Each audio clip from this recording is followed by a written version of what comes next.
Now, The Hunt Palmer Show. He needs care and treatment.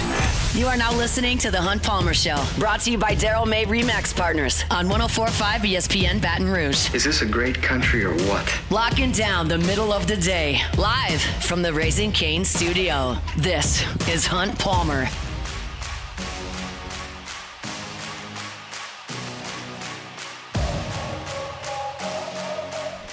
Welcome in! Hunt Palmer coming to you from the Raising Cane studio downtown in the capital city on this Tuesday. It means we're brought to you by Daryl May of Remax Partners, licensed realtor in Louisiana and Mississippi. Last show before Christmas, and you're not going to hear me talk a lot today. I talked a lot yesterday.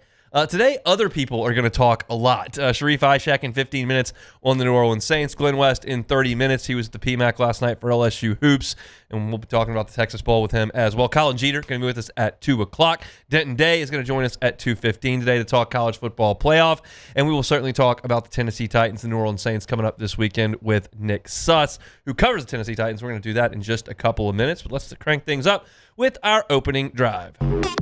Welcome to the big league. It's time for Hunt's Opening Drive, presented by Fabry Chevrolet GMC in St. Francisville. Let's get things moving here on this Tuesday. It'll be Saints and Titans from Nashville, Music City, USA. Two teams that, as of 3 weeks ago, were very much jockeying for the number one pick in the NFL draft. The Saints have certainly outpaced that as they've won 3 games in a row now. And Tennessee is coming off a win as well. So a couple of teams that have a little bit of good momentum in a season that hasn't featured a lot of that to this point. So it'll be interesting to see how these two rookie quarterbacks face off against one another up in Nashville. Nick Suss covers the Tennessee Titans for the Tennessean, formerly spent some time on the Ole Miss beat. Good enough to give us a little bit of time here on this Tuesday. Nick, we appreciate the time. How are you? I'm doing well. How are y'all? Doing quite well. The Titans beat what's left of the Chiefs last weekend. But look, we're in kind of the same situation. When you get a win in a season that doesn't have a lot of them, you'll certainly take it. What was the energy, the vibe like around the Tennessee team after a victory? Yeah, I mean, they are a team that definitely feels like these last 3 weeks have been a step forward, which I imagine you guys can relate to. Yep. Down in Louisiana, look at what the Titans did against the Browns, obviously not the most impressive team in the world. Look at what they did to dismantle the Saints. This was the most impressive Titans win of the last 3 or 4 years. And honestly, look at what they did in San Francisco. The offense kept up. The defense kind of let it down against a really, really good 49ers team. But this is a Titans team that has found some semblance of identity and is clinging to it. And you give them credit for that. They figured out how to run the ball. They're averaging, I think, 150, 160 rushing yards per game over the last 3 weeks. Cam Ward's had 2 games with 100 passer rating all season, and they've been the last 2 weeks. They found some semblance of this is what we can do well. And they're feeling the pride of a lot of young players on this team. Cam's top 3 targets are fellow rookies. I mean, it's a point where they trust that they've figured something out. So they're feeling good about it, even if it was against truly a shadow of what the Chiefs have been. Do the Tennessee fans want to see them win the last 2 games here, or is it, hey, we want to get as good a draft pick as possible? I mean, it's a split Yeah. community. I think there are some people who are really rooting for growth. I think there are some people who are really rooting for the draft pick. I would caution people that I've done a bunch of research on this, and I'm sure you guys have heard or seen this alluded to in the past. If you don't have the number 1 pick, there really isn't that much difference in value between the number 2 pick and like the number 15 pick, if you're talking about actually how good these players tend to pan out to be. So I would tell people that now that the Titans are almost certainly out of the running for the number 1 pick, and that the Saints, I believe, are officially for sure out of the running for the number 1 pick, difference between picking 6th and picking 8th and picking 4th, really not that gigantic. But Titans have a ton of huge holes. They need help at corner. They need help at wide receiver. They need help at tackle, arguably still. They need a bunch of edge rushers. There's a lot they need to do. So if you can trade back, if you can get a draft haul, obviously that's what they want. But you also look at how good Cam Ward can be. If you look at how much development he needs to do, if you can carry over 3 or 4 wins at the end of the season into next year, that's a huge confidence boost for him. How would you characterize Cam Ward's rookie season? It's strange to say because, I mean, I came into this year saying that if he can be the 23rd or 24th best quarterback in the NFL, that'd be a solid place to start. He hasn't been that. The last 2-3 weeks, he's been good. There have been times where he's been able to look efficient because he threw the ball a lot at the end of the game in garbage time. But he has struggled on the deep ball. He hasn't been particularly efficient with short passes. He's taken a lot of sacks. He's seemed to kind of have the internal battle of, do I want to take the deep shot or do I want to play within the confines of the offense? There's been a huge learning curve for him, probably more of a learning curve than you'd expect for a guy who played 5 years of college football. But he is starting to grasp the game. So if he continues growing, if he truly has turned the corner in these last 3 weeks and we're seeing the kind of quarterback he can be, he's got a chance to be an above-average NFL starter, which obviously that's not what you want with the number one overall pick, but above average can get you to the playoffs with a good roster. The Saints right now are struggling to run the ball. Tyler Shuck's having to do a lot of it through the air, and Chris Olave is carrying a huge workload because they don't really have anyone else. How do you characterize Tennessee's secondary at this point that the Saints will surely try to go after? Well, they're about one injury away from me having to step in back there. The secondary is rough. I don't know if anybody has paid too close attention, but early in the year, the Titans traded away 2 of their starting cornerbacks, and then L'Jarius Sneed, the third starting quarterback, went on IR. So they were already down to 4, 5, 6 there. 5 has gotten hurt recently, and 6 has been banged up for most of the year. So there's a chance they're playing with cornerbacks 4, 7, and 8. In this game, they recently put 3 safeties on injured reserve as well, so they're down to safety, I believe, 1 and 5 or 2 and 5, however you want to say it. And none of that's mentioning the fact that their top linebacker has been in and out of the concussion protocol in the last 2 weeks. So if you are looking to win this game by throwing the ball downfield, you should be able to have some success there. Now, the Titans' pass rush has picked up, and obviously the interior Saints offensive line versus Jeffrey Simmons is not a favorable matchup for the Saints. Right. But if you can get the ball downfield, if you can have the time to give Shuck the ability to find those guys, they should be open.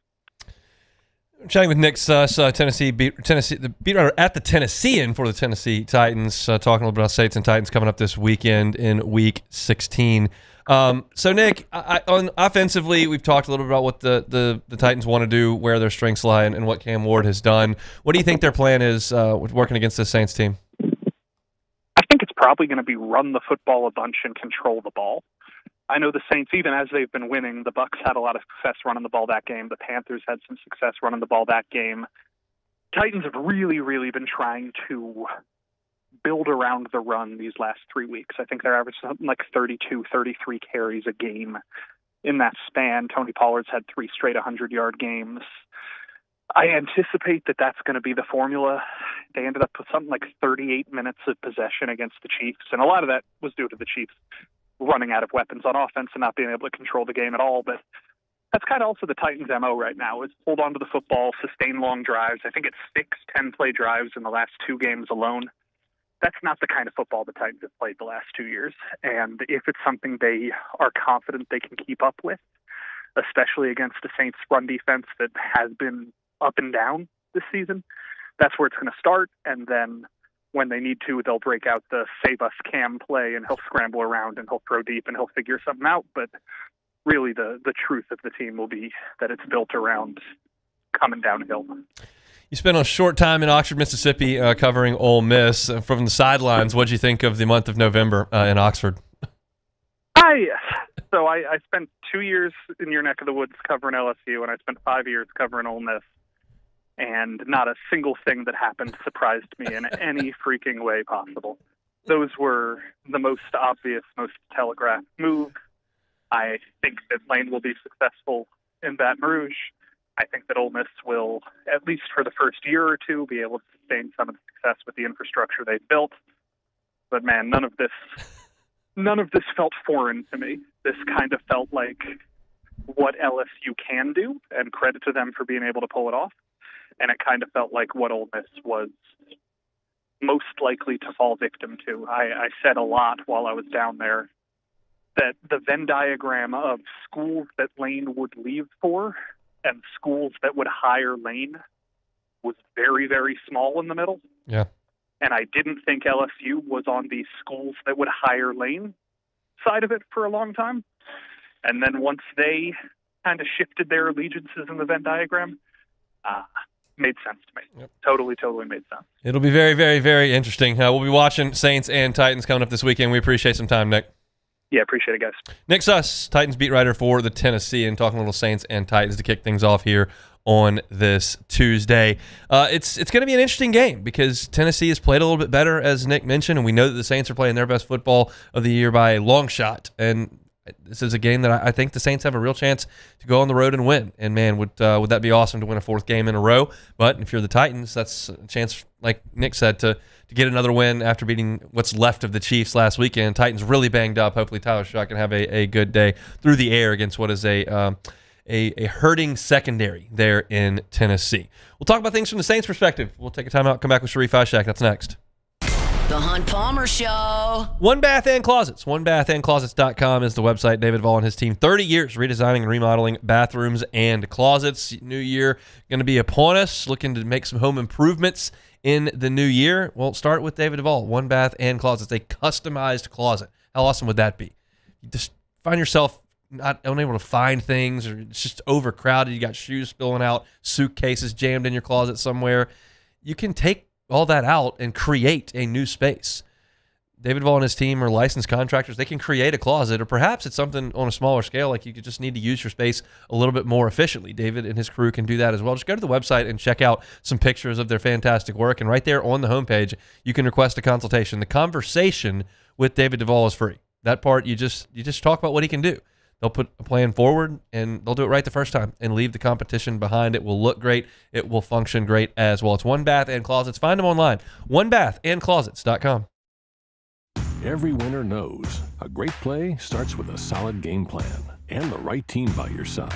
At Sunshine, we're here to keep your operation running strong. From tractors to harvesters, we've got the John Deere equipment you need to tackle every job with confidence. Because when the work's done right, there's more time for the things that matter, like cheering on your favorite team.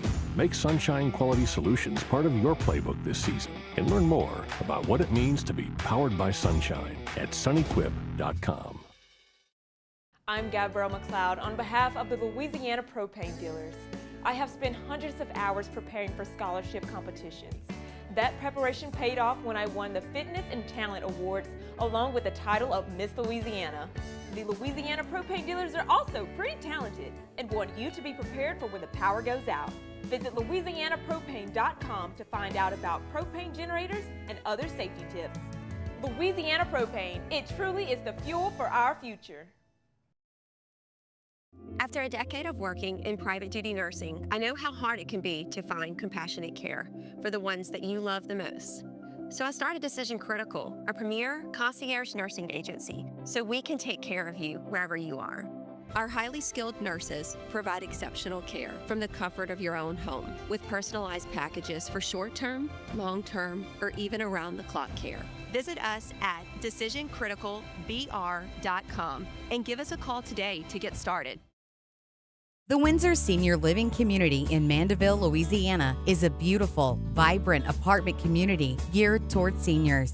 They are nestled right in the heart of Mandeville, where seniors live a more carefree lifestyle in spacious apartments with the peace of mind that comes from having a little extra help. Call the Windsor at 985-624-8040 to schedule a lunch and tour. Come see how the Windsor can be your passport to peace of mind.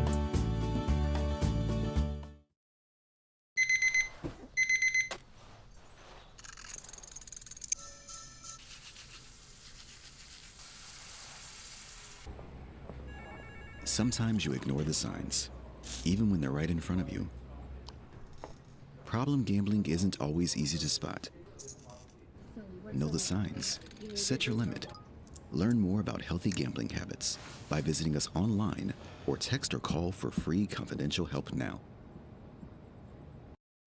I'm Lawyer Locke Meredith. If you're battling an insurance company because of a wreck not your fault and they're not calling you back or being fair, whether you hire us at all, give us a call, 272-5555, or email Locke Meredith, Sean Fagan and Associates. You have nothing to lose. Hello, I'm Collins Meredith. If you've been injured on the job, you'll likely have a workers' compensation claim, but you may also have a tort claim, which opens up significant recovery rights. This is the Hunt Palmer Show, brought to you by Daryl May Remax Partners. Looking for land to hunt or build? Call Daryl May Remax Partners.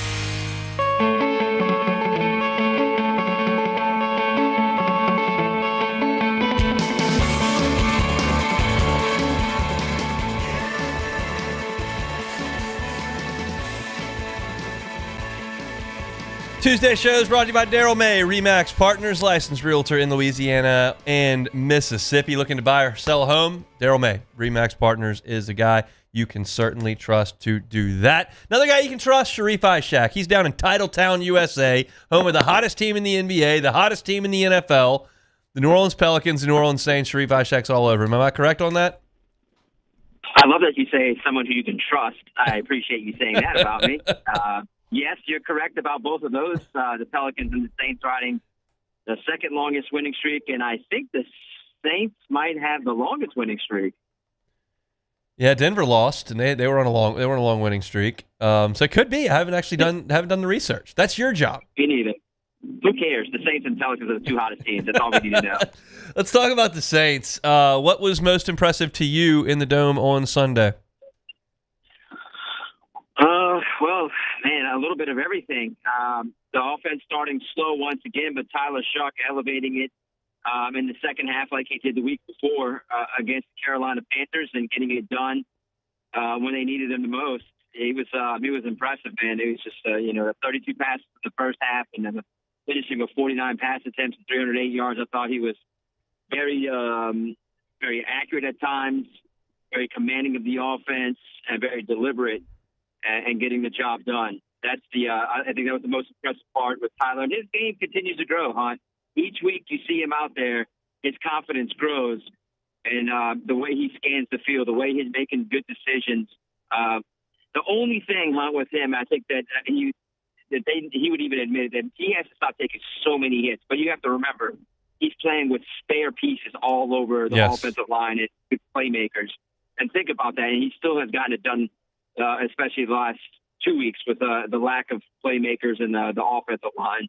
The defense, I think I saw Luke Johnson's tweet yesterday. In the last 6 games, they have the second best defense in terms of points per game, right under 16 points. That defense, man, they're just headhunting. I know it's the Jets, but they got 8 sacks. They forced 2 takeaways, but they're playing their best ball at the right time. They're in the final stretch of the season, and I think it's all because of Brandon Staley.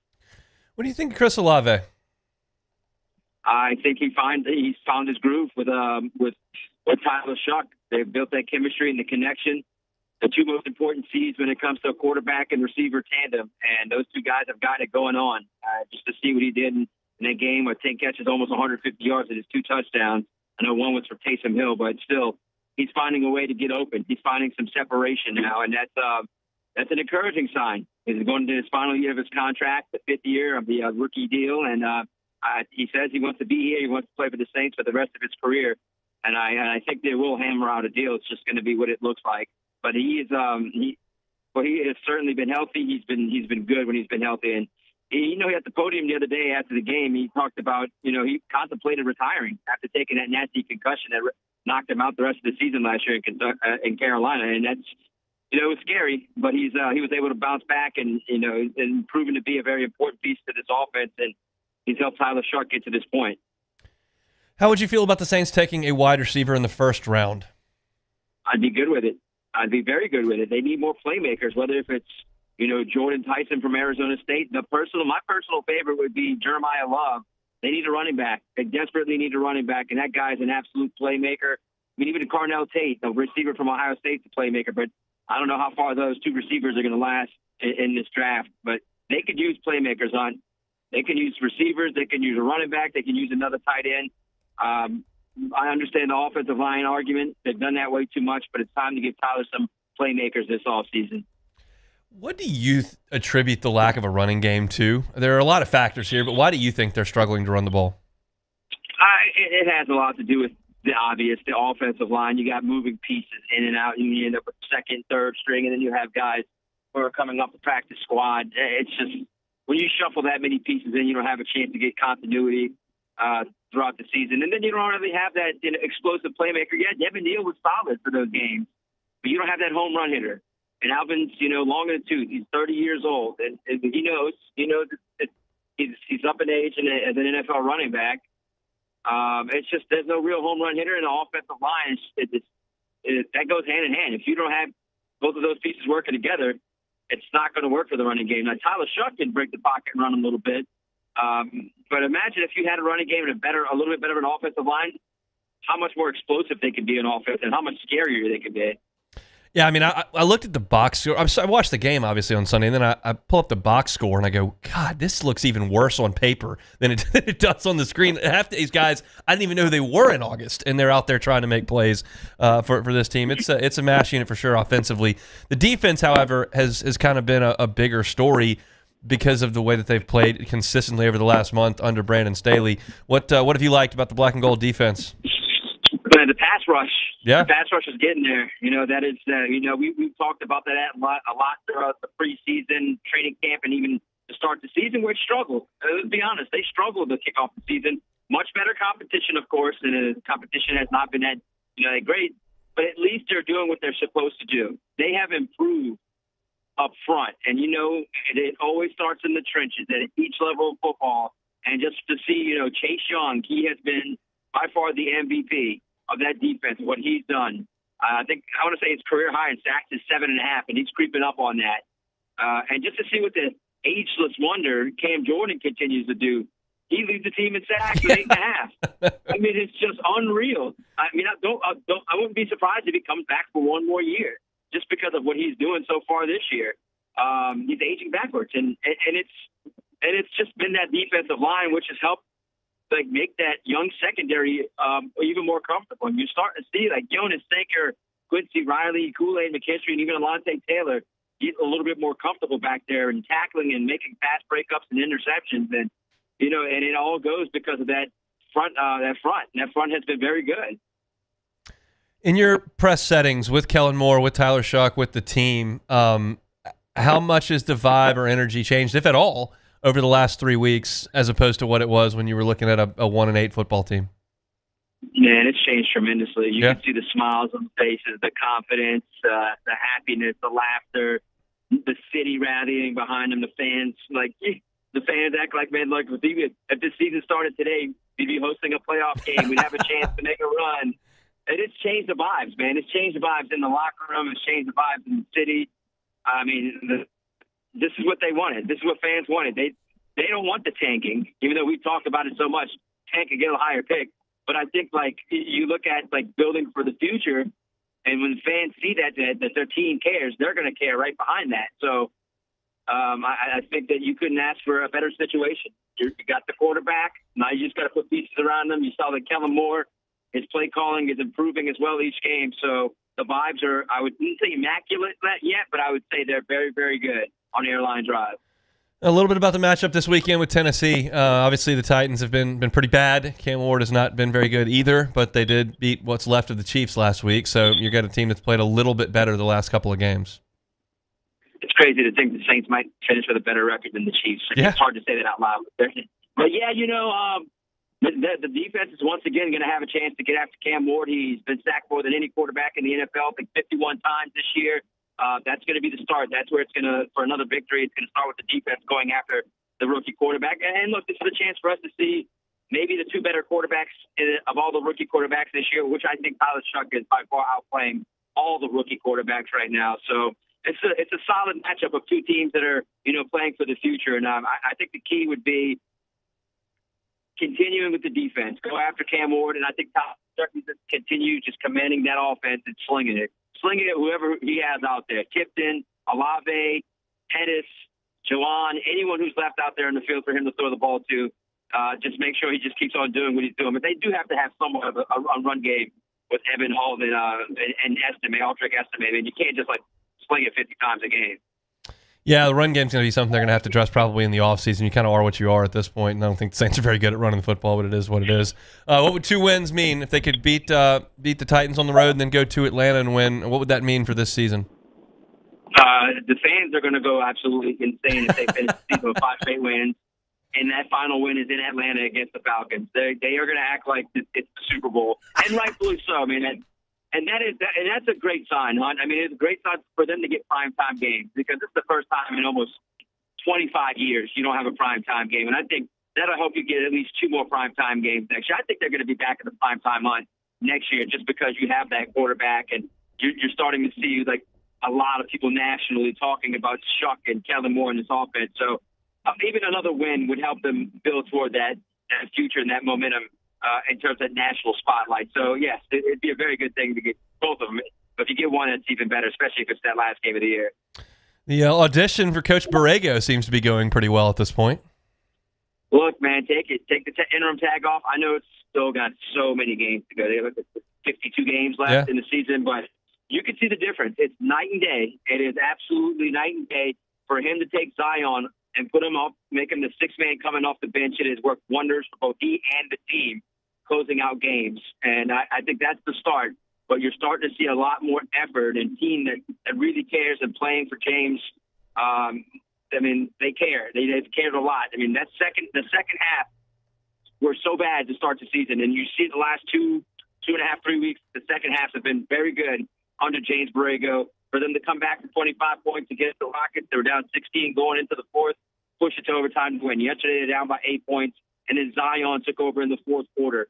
So I think you're seeing the pieces and the lineups that are coming together at the right time. And it's a good thing. They're like 4.5 games out of that final playing spot.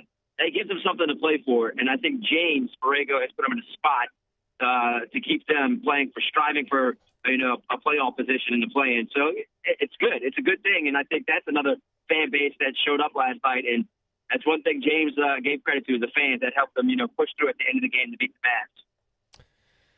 Vibes are good in the Big Easy right now. Sharif, we appreciate the time, man. We'll talk next week. You got it, Hunt. Sharif Ishak, WDSU down in New Orleans. You're a resident New Orleanian here. I mean, well, actually not. Both of you are. I'm just the outsider in that from that perspective, but we feeling good? I'm trying to contain myself because I don't want to come out. I'm about to say, yes, I'm feeling good. Of course, man. 5-game win streak. You love Miss Gail. She's got it all figured out over there. I can't do it. See, that's why I want to control myself. I knew you was going somewhere with that. No, I can't do that. Well, yeah. Now, if we make the play-in and Shuck is the guy next year, you know what, Ms. Gail? I apologize. People are buzzing in the chat on the Pels. They're fired up about the Pels. 5-game win streak. It's crazy because they used to boo me off the air. They'd be like, get this guy off the radio. Let's talk about the Pelicans. Our Tuesday show is brought to you by Daryl May of RE/MAX Partners. Step aside, talk with Glenn West. We'll talk Tigers next. The Hunt Palmer Show. Swing Easy Golf Club in Baton Rouge. SwingEasyGCBR.com is the website. Might have a whole family coming in over the next couple of days. If that's the case, looking for something to do, Swing Easy Golf Club is a great place to hang out and spend some time with folks you enjoy being around. Involve a little bit of golf. They got great individual bays. You walk in, they got all your seating there, got the music. You can crank up whatever you want. Turn on that simulator. You can play Pebble Beach, TPC Sawgrass. You can play where they play that famous tournament every April. You can play that too. I love doing it. I think it's a blast. It's incredibly accurate. You can chip and putt, and it's just a lot of fun. You can take mulligans if you want to. Just real easy vibes to get into some golf. You can be a scratch player or a beginner. Doesn't matter. You're in there just having a little bit of fun on the simulator over at Swing Easy. They've got beer. They've got wine. They've got seltzers. They've got television for you there as well. So just go hang out at Swing Easy Golf Club. It's a great place to do so. If you're looking for a late Christmas present, swing over by. It's on Segan at Perkins. Get a membership for the golfer in your life, for the person who's picking up golf in your life. They can spend some time over at Swing Easy working on their game in the months where it's kind of hard to do that because it gets dark really early and sometimes it's cold, even though right now, not cold at all. Swing Easy Golf Club in Baton Rouge. Segan at Perkins. SwingEasyGCBR.com. At Bayou Automotive, we believe in a sales process that puts you first. We want you to experience an easy purchase with clear pricing and great service. Let Bayou Ford and Bayou Chrysler Dodge Jeep Ram be your trusted partners in finding your perfect vehicle. The crew at Bayou Automotive is going to do right by you. After a decade of working in private duty nursing, I know how hard it can be to find compassionate care for the ones that you love the most. So I started Decision Critical, a premier concierge nursing agency, so we can take care of you wherever you are. Our highly skilled nurses provide exceptional care from the comfort of your own home with personalized packages for short-term, long-term, or even around-the-clock care. Visit us at decisioncriticalbr.com and give us a call today to get started. Looking for cleaner energy? Propane is energy for everyone. And when you're cooking with clean, affordable propane, you're cooking with gas. In the wintertime, nothing heats a home like Louisiana propane. And when you need hot water, propane's got you covered. Oh, and you won't regret that propane generator when the power goes out. I'm Miss Louisiana, Gabrielle McLeod, and to find more information and to find a propane dealer near you, visit louisianapropane.com.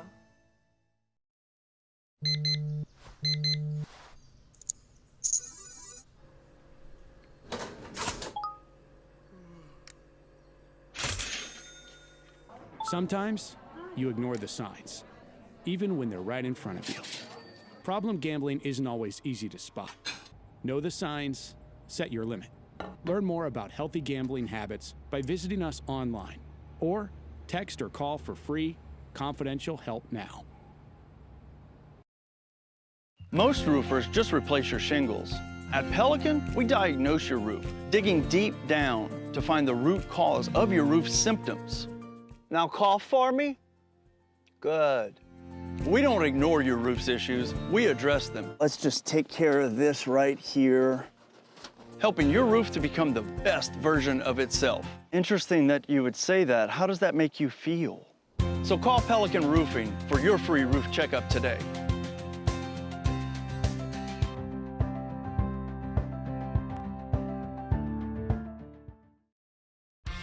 South Louisiana, it's turnaround season, and River Parish Contractors is calling in the best of the best. We're hiring pipe fitters, iron workers, boiler makers, combo and structural welders, rig welders, carpenters, crane operators, dirt operators, and more. If you're ready to work, ready to earn, and ready to build something that lasts, call Big Jake at 318-547-1000 or go to rpcontractors.com. River Parish Contractors. Let's get building. Looking for the ultimate game day experience? This is the Hunt Palmer Show, brought to you by Darrell May Remax Partners. Looking for land to hunt or build? Call Darrell May Remax Partners.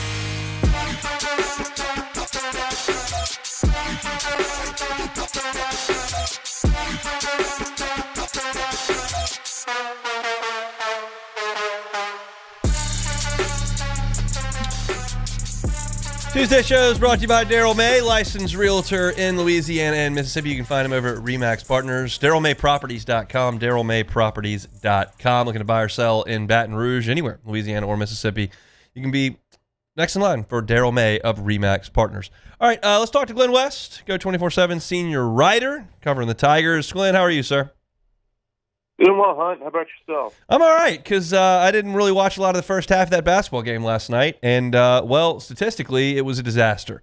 I looked up. LSU had 50 points, had shot north of 20 free throws. And you figure, okay, at that point, you're in cruise control. They were losing at halftime because they gave up 10 threes before intermission. What did you see in the PMAC last night? Yeah, if you love free throws, you would have loved last night because LSU set a program record with 43 of them by game's end. But, look, it was just not a very clean start for this group. I mean, the second non-conference game in a row where they've really kind of struggled out of the gate. And I think this was more to do with the Prairie View than it was LSU. I mean, these guys came in just firing just flamethrower shots. I mean, they were just throwing up everything in the first half. And it was coming out gold. Darion Joseph, the former Scotlandville guard, plays for Prairie A&M.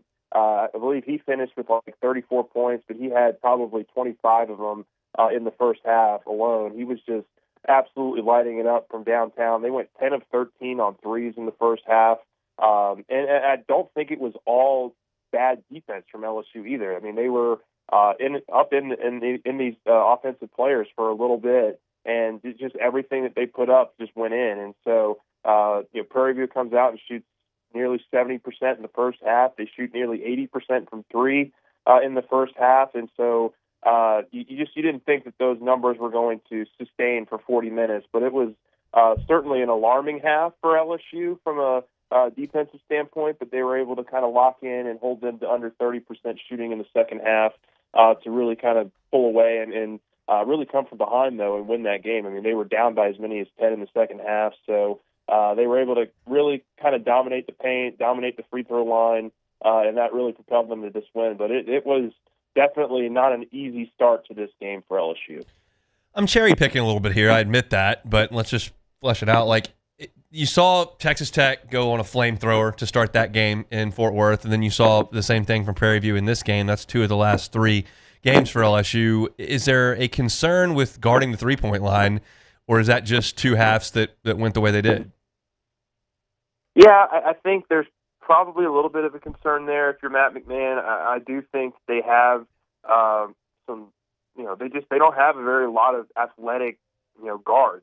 Big, long, athletic guards. I mean, Max McKinnon's your 2 guard, and he's going to play 25, 30 minutes a game, and he's not, the most athletic guy. Dedon Thomas is a little bit on the smaller side. I think you're asking, Markel Sutton, who's 6'8", 6'9", who can move a little bit, but is really maybe not your most athletic side-to-side mover either. I mean, I think the lineup that they run out there is a little bit more susceptible to giving up some open shots from deep.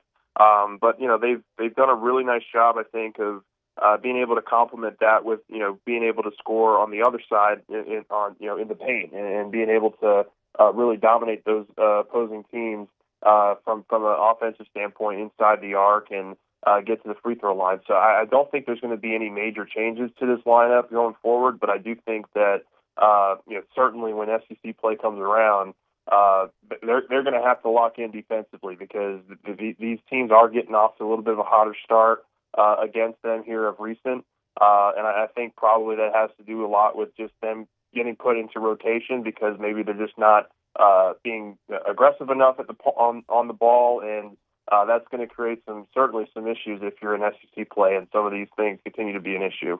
Yeah, they just don't force any turnovers at all. They do not get deflections. They do not get easy transition looks.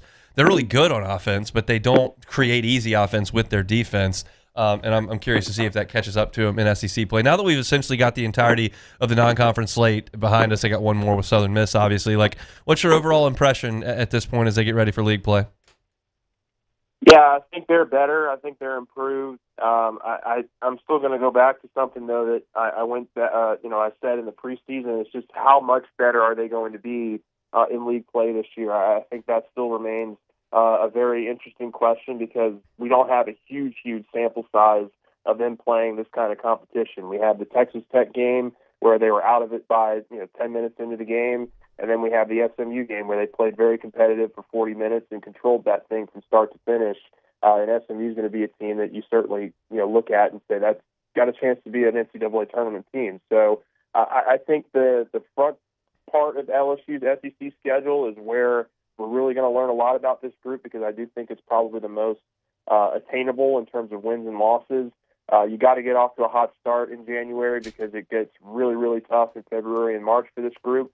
But I think that they have an established playmaker in Dedon Thomas, who is probably one of the more underrated point guards in the country. I think that they have some capable post scorers in Michael Nwoko and Markel Sutton, and I think the big thing though that's going to tell us a lot about this group is how much they're able to complement that with the outside shooting. I thought it was really important to see Rashad King have a good game last night. He had 13 points and a couple threes. Jalen Reese had a nice game off the bench as well. They need some more complementary shooters on this team to really help support Max McKinnon and certainly Dedon Thomas's playmaking. And I think that could be the biggest thing that separates this group from winning 5 or 6 games or winning 9 or 10 games in league play. All right, let's talk a little bit of football while I've got you here. Anything that is your interest piqued about Saturday at 8:15 in the Houston Texas Bowl? Yeah, I think so. I think the defensive side of the ball is where I'm most intrigued, just because I think that's the side where if you're LSU, you have the most opportunity to retain a lot of your core pieces, guys that are going to come back and potentially be big boosts for you next year in 2026. So obviously getting DJ Pickett and PJ Woodland a full game together as 2 starters at cornerback, that'll be really interesting. You got Marcus Cooley and Deshaun Spears back there at safety. That could very well be your starting safeties next year. I think at linebacker, there's some very interesting names with the Weeks brothers not playing, Devon Keys, Tylen Singleton, but I did a piece yesterday and I was actually able to get a hold of Blake Baker for a little bit, and I'm interested to see kind of what these freshmen look like. I mean, he was telling me yesterday that They have the talent, they have the ability, and it's just about having that opportunity now on the field. The Charles Rosses, Jaden Breakers, Zach Weeks, Keelan Moses, all those guys that they signed in that 2025 class now have an opportunity, I think, to see some extended playing time in this game. So linebacker will be a very interesting group for me to watch. And obviously offensively, what you're able to do with Harlan Berry and Trey'Dez Green, I think will be very interesting, because those are two guys that you want as pillars of that offense next year. So I do think there are some interesting angles to this to watch from a player perspective. On the field, I mean, there's really not a whole lot that you can, I guess, glean from the result of this game, but you can certainly watch these guys and watch kind of the development and maybe some of the give these coaches a little bit of an early scouting report on what they have to look forward to in the spring. Sounds like, based on what you said there, that LSU's, because of the continuity on the defensive staff, you feel like there's going to be a reasonable amount of continuity with player retention on that side of the ball. Does that sound fair? Yeah, I think so. I think that they've done a really nice job of communicating that. I think those conversations are still ongoing with a lot of players on this current roster, but I would expect probably the massive overhaul to come on offense and maybe not quite as much on defense. I still think you probably will see a few defensive players hop in the portal between now and January 2nd, and certainly when the portal opens, but I don't think it's going to be a massive, where you're going in and having to get 10, 11, 12 defensive players. I think if you're able to retain some of your roster on that side of the ball, they're still young in a lot of areas on that D-line, in particular at linebacker and certainly in the secondary. If you could just complement those guys with 5 or 6 quality starters, I think you're in a really, really good spot defensively going into next year for Blake Baker. Appreciate you, Glenn. Have a great holiday, and we will talk next week. Absolutely. Thanks for having me, Hunt. He is Glenn West, senior writer, Go 24/7, team coverage, recruiting coverage. They got you covered over there at Go 24/7. Always want to tell you about friends at Fabry Chevrolet GMC. They bring you the opening drive each and every day. They're on Highway 61 in St. Francisville, just north of town. Been under new ownership there with the Fabry family since October the 1st. That name should sound familiar to you. They've been in business for 35 years, and they're synonymous with just incredible customer service. Now they are proud to be a Chevrolet GMC dealer up in St. Francisville. If you're looking for a new vehicle to start 2026, you want a new Chevy Tahoe, Chevy Silverado, maybe a Suburban, they've got them on the lot right now. If you're looking for the GMC side, they've got Sierras, they got Yukons, they've got Denali's. They got it all. It's a huge inventory, and you can see every single vehicle that's in that inventory online at FabryChevrolet.com. Make the short drive up to St. Francisville. If you're in the area, stop on by. They've just been open under this ownership since October the 1st, and they are glad to help you out with your new vehicle needs here in early 2026. Fabry Chevrolet GMC in St. Francisville. Find them online at FabryChevrolet.com. Still chugging along here on this Tuesday. I know it's a busy travel day for a lot of folks. Palmer family is going to be hitting the road here in a couple of hours north for Shreveport. So if you're on the road, please be careful. Appreciate you making us part of your travel plans. Our Tuesday shows are brought to you by Daryl May of Remax Partner. We'll come back and close out hour number 1. I'll give you a thought or two on LSU basketball, as well as some things Glenn said about football there as well. So come back with us. Close out hour number 1 on Hunt Palmer Show. The Hunt Palmer Show. Lifetime Roofing. LifetimeRoofingLA.com is the website.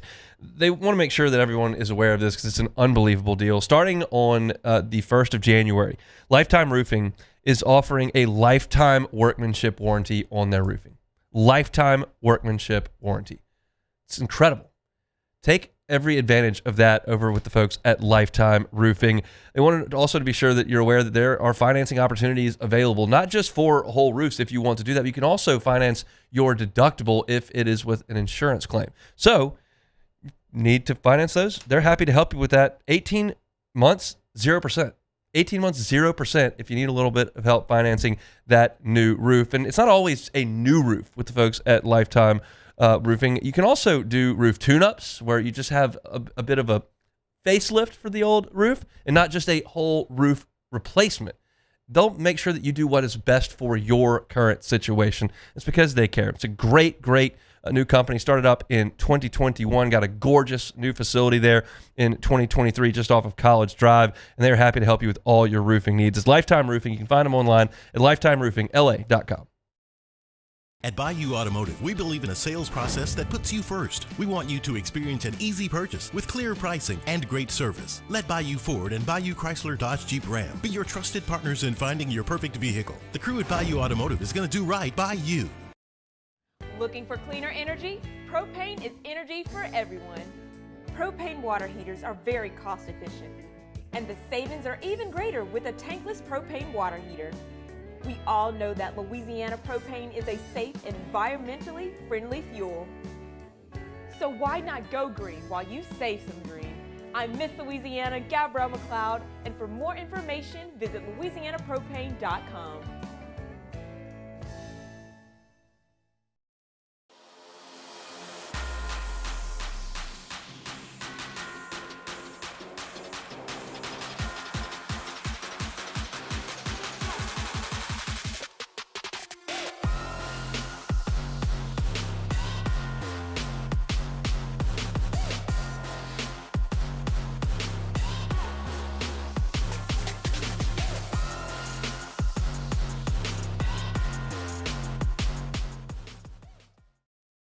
Hi, I'm Mitchell Meredith with Locke Meredith, Sean Fagan & Associates. We take great pride in educating our clients about their rights. Whether you're injured at work or while you drive, call our office at 272-5555. Knowledge is power, and you should know your rights after an injury. Hi, I'm Sean Fagan of Locke Meredith, Sean Fagan & Associates. When insurance companies have been unfair, we've never been afraid to go to trial. Fighting hard to protect your rights, we never settle a case out of convenience. We only settle when it's right for you. Whether you hire us at all, give us a call. Hi, this is Beth Serena. Welcome to my pool.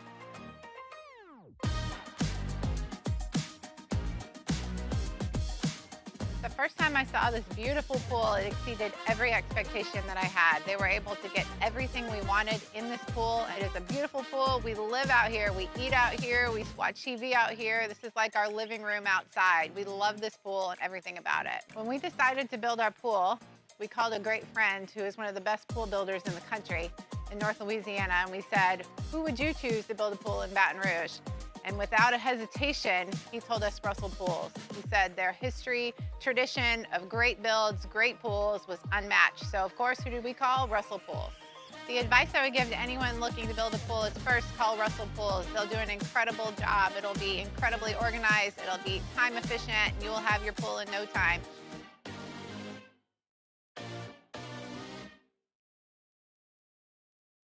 When it comes to choosing energy for your family and your home, make the smart choice with natural gas. You can count on efficient and affordable natural gas to keep you comfortable and reduce your environmental impact. This is the Hunt Palmer Show, brought to you by Daryl May Remax Partners. Looking for land to hunt or build? Call Daryl May Remax Partners.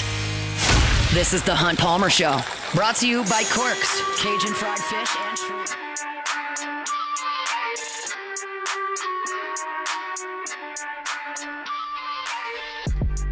Little Christmas tradition last night. Poured myself a beverage after the kids went to sleep. Watched It's a Wonderful Life. Incredible. Incredible stuff. Do you feel like, I mean, you already told us what your favorite Christmas movie was, so never mind. It's a Wonderful Life. Yeah, I was going to be like, you already told I bet us you that. haven't watched Home Alone. I definitely have not, man. I've been locked into this win streak, bro. It's like the people, I The got to give the people Pelicans. what they want. You're getting your Christmas spirit from the Pelicans this year. You know, I never thought I would say that, but here we are. We're here. Zion's jolly. We'll see, but he's somewhat jolly. I mean, I think he's just being a good teammate, but, we'll see if he really likes coming off the bench. But I do have to say this, speaking of Christmas. I wrapped a gift earlier this morning. Yes. There cannot be anyone in the continental U.S. worse at gift wrapping than me. This gift looks ridiculous. It's a simple square box. Oh, no. And my wrapping I got tape stuck everywhere. There's like fringy edges all over the place. I'm cramming paper around, cutting scissors with weird lines. I have no idea what I'm doing. Now, the goal was accomplished. The gift is covered up. You can't see what it is, but it looks ridiculous. There's like 15 presents under my tree right now, and my wife and my aunt have wrapped most of them, and they look great. Yeah. And mine just looks like a third grade art project. It looks terrible. I hate to say it, I kind of like those gifts the most, the ones where the wrapping's kind of messed up, because it means like, this could be is it a wild gift though? Like, is it a cool gift? It's not that cool. Oh, never mind. It's not that cool. It's I believe it will be well received. Okay. I took a little time to personalize it, but it's not earth shattering in any way. I don't even know why I'm tap dancing around it. There's 0% chance my wife is listening currently. Oh, okay. But maybe somebody will text her that is listening. But yeah, it's if the scale of 1 to 10, like last year, I got her a gift that was very well received. Okay. She was pregnant, and during the pregnancy, she was craving like ice from like Sonic, that special kind of ice. And I got her an ice maker that went on the counter. She started crying. She liked it so much. Dude, that's the best ice. Then she had the baby, and she wasn't pregnant anymore, and she didn't crave it anymore, and she didn't really want to clean it, so she gave it away. But for the 3 months that she had it and was pregnant, she loved it. If that's a 10, if that's what we're working off of, she cried when she got it. That's how much she liked it. This is a 5. Oh man, this is a 5. But the wrapping is a 0. Well, it's an awful effort. Well, on the bright side, I mean, she might not give this away. She can't. She's not giving this away. Okay. This one would not work for just about anybody else. It is personalized for her, so it's not going to work for anybody else. Hey, that's all that matters, man. It's going to stick. I'll talk a little bit of basketball. We'll have 5 minutes here. LSU played Prairie View last night. If you tuned in at 7 o'clock, because I told you the game was at 7 o'clock on the air yesterday, then you missed the first half because the game was at 6, and I just didn't look. I just assumed it was at 7 because they've all been at 7 thus far. It was at 6. Prairie View, I could not believe the stat sheet when I pulled it up at halftime. In the first half, LSU scored 51 points, so on pace for 102. They scored 51 points. They went 19 of 22 from the free throw line. That's 86%. They made 6 of their 12 threes. It was a great first half offensively for LSU, and they were losing to Prairie View A&M out of the SWAC. Why? Because in the first half, Prairie View shot 67% from the floor and went 10 of 13 from the three-point line. They were just going in from everywhere. And so there's a little bit of nuance to this. The nuance is sometimes guys just make shots. They hit a couple of step-back contested threes late in the shot clock. Sometimes guys just hit shots, and there's not a lot you can do about it. Then there's the deal where this has happened to LSU a little bit, where teams have gotten hot from the three-point line. Texas Tech was blistering, and Prairie View was blistering, and LSU hasn't been able to extinguish it quickly enough. This lasted until it was 25 minutes of basketball before LSU got clamps on what I believe to be likely the worst team on their schedule. Prairie View, coming into this game, had one win against a D1 team. The rest of their wins were against schools I've quite literally never heard of. Paul Quinn College is one of the teams they beat. I can't give you much on Paul Quinn College. But this is probably the worst team on LSU's schedule, and they were just sizzling. And you allowed them to score 90 points in this game. 90. Now, it was better in the second half. They only scored 34 points in the second half. In the second half, they shot 30% from the floor, only went 2 of 8 from 3. Like, you did cool them off, but it took too long. And I have concerns about LSU's defense. I do. They do not create turnovers at all, and they're not overly strong defensively. They have some pieces. I think that Mike Nwoku is a quality defender when he's on the floor, but he gets in foul trouble sometimes, and they never play him 30 minutes in a game.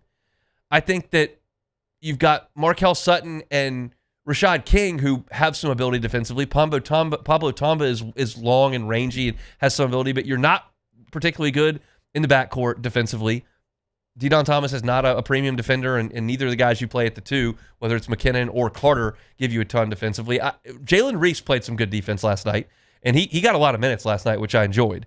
But this is not a great defensive team. I believe LSU is a good offensive team. I think LSU is going to score on some SEC teams. Now, they did not on Texas Tech, and that's a little concerning because that's the best team you've played thus far, and LSU did not score a lot. But I think LSU will be a top 7 SEC offense in league play.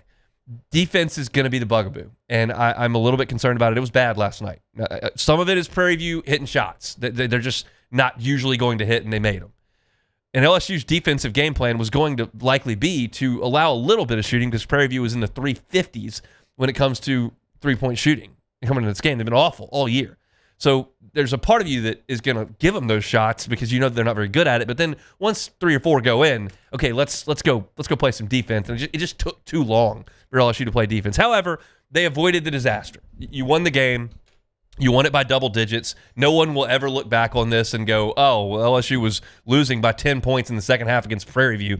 It doesn't matter. I believe, this is a subjective thing, but I believe LSU is most likely to be a bubble team.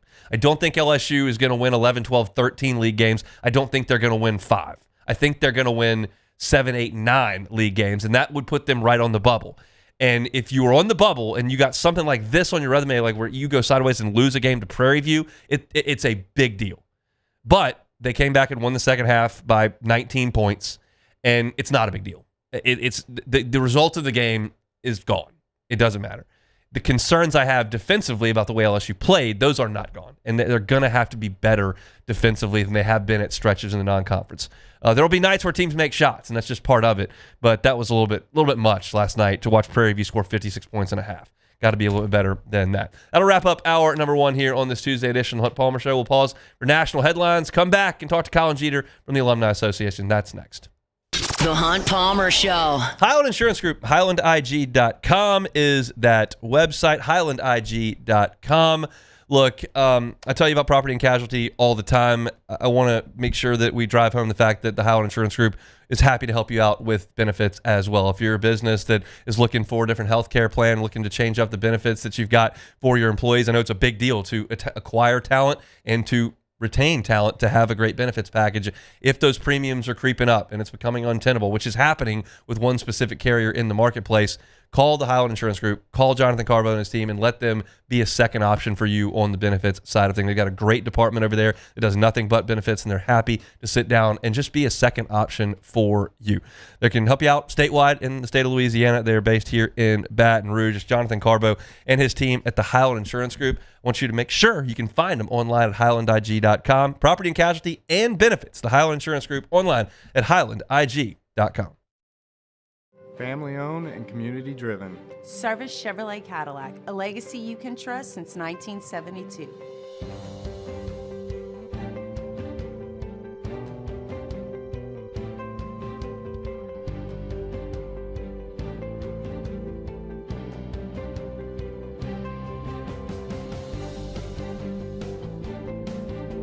Service Chevrolet Cadillac, our family serving your family. For over 50 years.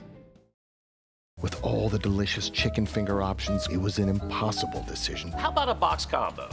Good. Now what can I get for you? No, I want a Caniac combo with extra cane sauce, no slaw, 2 extra toast, and a half sweet tea, half lemonade. Celebrate the holidays with Raising Cane's chicken fingers. One love. Breck teamed up to reimagine your parks, and you imagined big. With your help, we went to work, creating 12 beautiful community parks across the parish. A family-sized water park, miles and miles of trails, and parks just for your dogs. There are more places to splash, to explore, to run wild, and even soar. You imagined, we delivered. Gold. Breck, your #1 park system in the nation. Man, age is just a number. Don't let it dictate how you feel. Goodwood Men's Sexual Wellness has anti-aging services that can help you look and feel your best. Visit yourgoodwood.com and discover a renewed sense of vitality. Lock Meredith, Sean Fagan and Associates has won for our clients over $175 million over the decades, but our greatest success is our clients who have chosen and trusted us to help them. Whether you hire us at all, give us a call. You've got nothing to lose. Hi, I'm Sean Fagan. If you get injured, you could be staring at medical bills, repair costs, and lost income. Life can be turned upside down. At Lock Meredith, Sean Fagan and Associates, we'll work to turn your world right side up. Hire us, and like thousands of our clients, you'll be glad you did.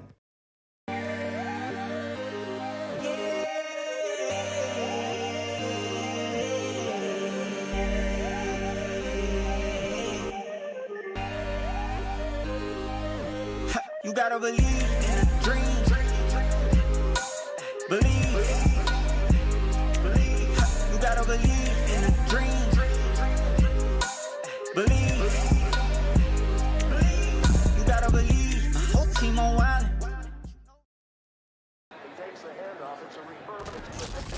When you can't rely on technology, you can rely on Mountain Cold Refreshment. Dave's back on.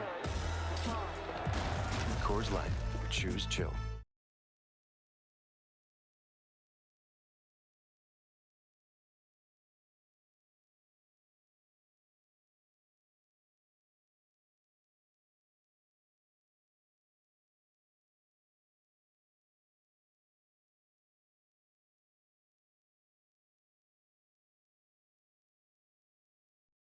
So Trayvon Rudolph, who is a wide receiver by trade, was not lined up properly, and as a result, he was not eligible on the play. And sometimes that can have so much turnover involving your coaching staff where you know exactly where you need to be, but sometimes you need a reminder. If you're not the right person reminding you, then you might have that kind of penalty.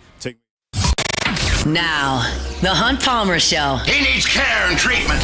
You are now listening to the Hunt Palmer Show, brought to you by Daryl May Remax Partners on 104.5 ESPN Baton Rouge. Is this a great country or what? Locking down the middle of the day, live from the Raising Cane studio. This is Hunt Palmer.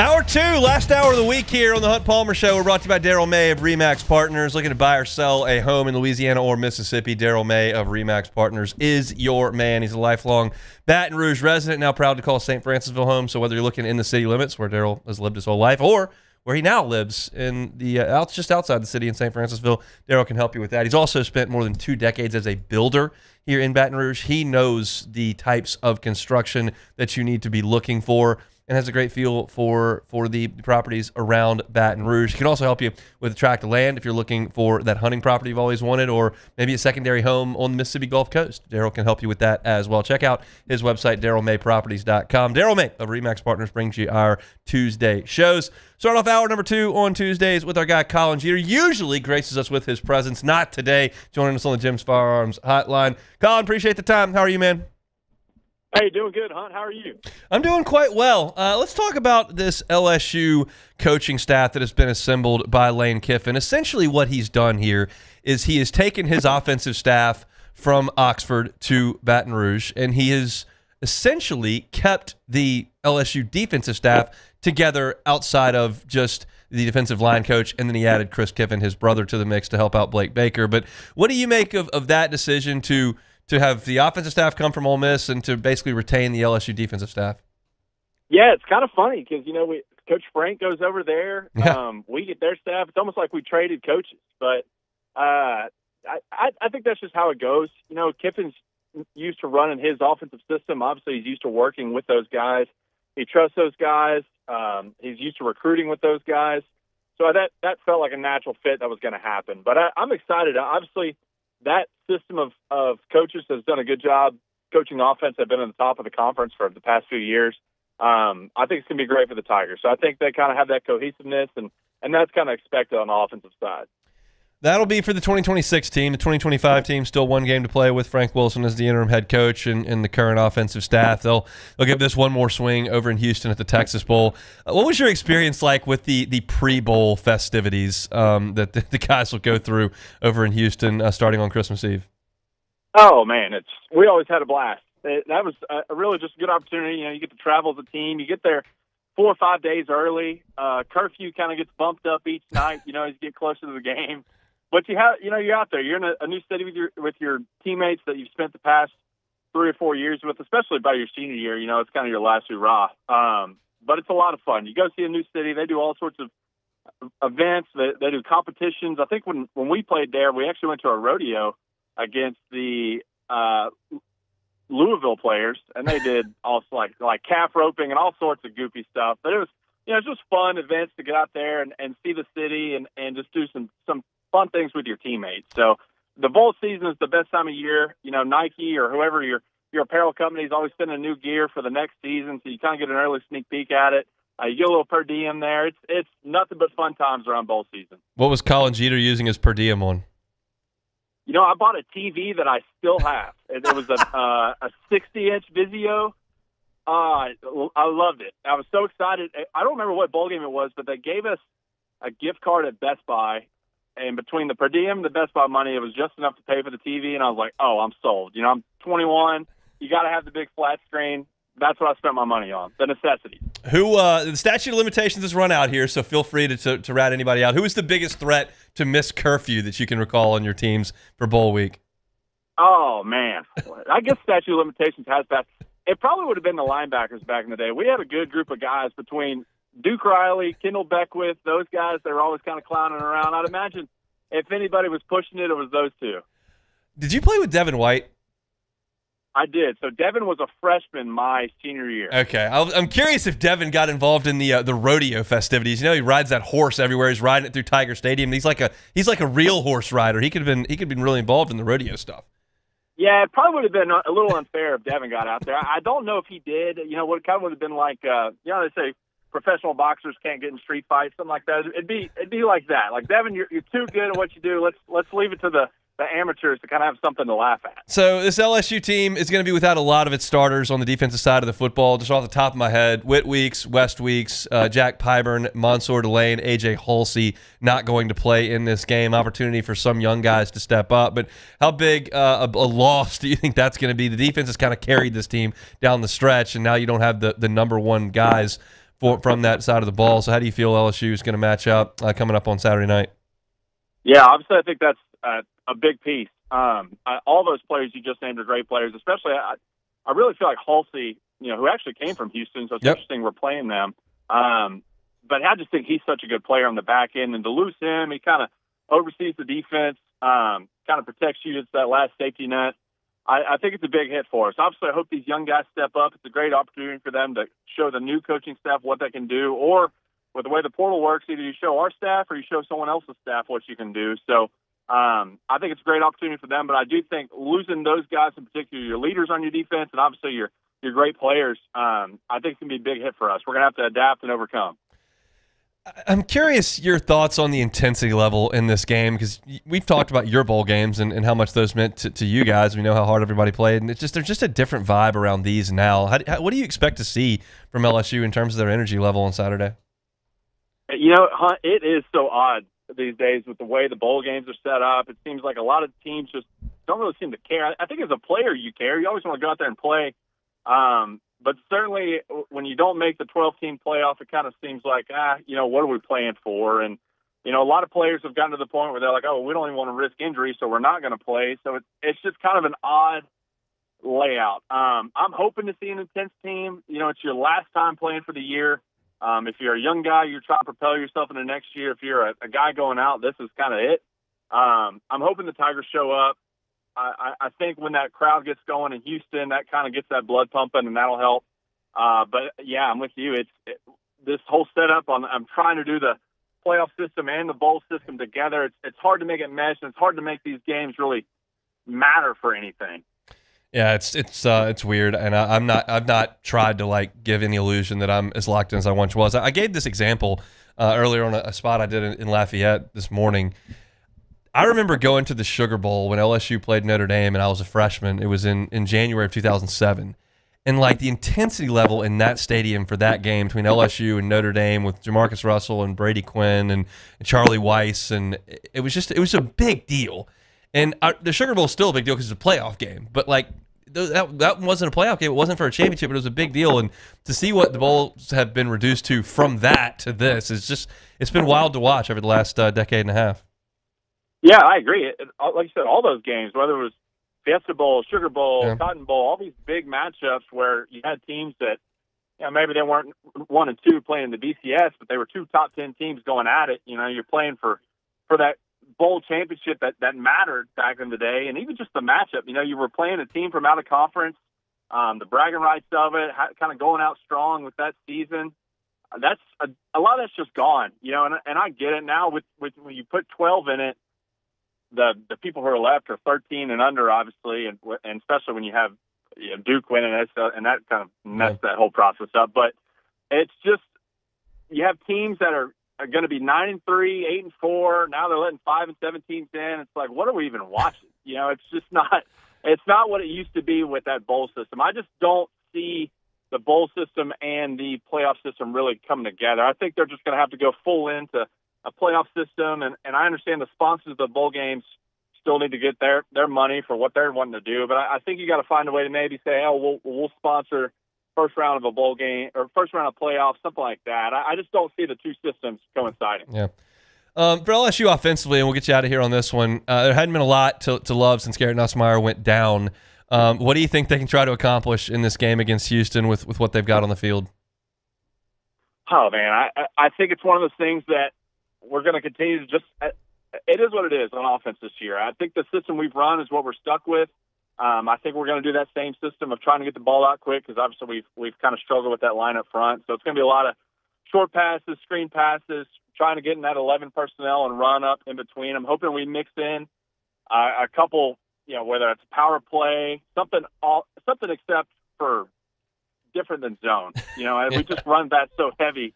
And I'd like to see something else. Plus, it's bowl season. This is kind of a fun time to throw in some trick plays. We always did a few of those when we were prepping for the game. So I think you'll see a little bit of fun here and there. But I think Van Buren's going to go out there and kind of run the system we've been running. Obviously, he's trying to prove himself to the new coaching staff as well. So I hope to see some fireworks. I think if this is a team we can do that against Houston, I'm just hoping we pay off on it. We shall see what's going on at the Alumni Association. I know the holiday season's here to start 2026. Yeah, man. Well, it's the end of the year. Obviously, Christmas is coming here, but we do have the bowl game in Houston. We're actually doing a tailgate. We're partnering up with the Elk Club and TAF. We're going to do a tailgate before the game. It's 5 to 8. We've got tickets online on our website at lsualumni.org. It should be a great time. If you're in Houston for the bowl game, you're already kind of enjoying the Christmas season, come by early. Come to the tailgate. It's a great opportunity to get in there and fellowship, eat food, drink good drinks. It's a good time. So I'd highly recommend swinging by the tailgate before the game. It's actually in the stadium, so good opportunity to get in there early and get the festivities going for the bowl game. Awesome. I know we got a lot of listenership that's over in Houston. It's a convenient drive for those that aren't there. And so if you're going over to the Texas Bowl to watch the Tigers one more time in 2025, do so with the Alumni Association. Go tailgate beforehand. Colin Jeter will certainly be there. He's always with us on Tuesdays. Thanks, man. Yeah, thanks for having me, Hunt. Colin Jeter, former LSU tight end, now with the LSU Alumni Association. Speaking of the playoff, which we just talked about briefly there, let's talk about it with Denton Day. We'll do that when we come back. The Hunt Palmer Show. First American Bank and Trust. First American Bank and Trust. I want to be sure to wish everybody a Merry Christmas out there and a Happy New Year starting up in 2026. Look, First American Bank and Trust has been around since 1910. This will be 116 years rocking and rolling in Southeast Louisiana. They've grown to 25 locations. It's the local bank. It's the local bank. The people that work there are local. The decisions are made locally. You're not calling some call center in San Francisco or Denver or Atlanta. You're getting people here in Southeast Louisiana when you bank with First American Bank and Trust. You understand who you're working for, who you're working with. And you know that you're going to be able to get them on the phone. And you know that they do have the resources that you're looking for. It's just not a mom and pop shop here. We're talking about 25 locations in Southeast Louisiana. So whether you're in Hammond, or Tangipahoa, St. Tammany, down in St. James, St. John, Lafourche, Terrebonne, or where you are in Southeast Louisiana, there's a First American Bank and Trust that is near you. If you're looking for a commercial loan, if you're looking for a residential loan, do your business with First American Bank and Trust. It's First American Bank and Trust. South Louisiana, it's turnaround season, and River Parish Contractors is calling in the best of the best. We're hiring pipe fitters, ironworkers, boiler makers, combo and structural welders, rig welders, carpenters, crane operators, dirt operators, and more. If you're ready to work, ready to earn, and ready to build something that lasts, call Big Jake at 318-547-1000 or go to rpcontractors.com. River Parish Contractors. Let's get building. At Ochsner, we know healing is a team sport. That's why we've partnered with world-renowned orthopedic surgeon Dr. James Andrews to create the Ochsner Andrews Orthopedics and Sports Medicine Institute. Whether you're a professional athlete or a weekend warrior, our team of specialists are dedicated to getting you back in the game.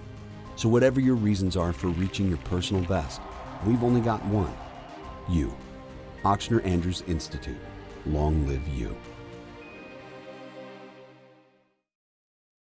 ED, low T, or simply seeking to optimize your health and performance?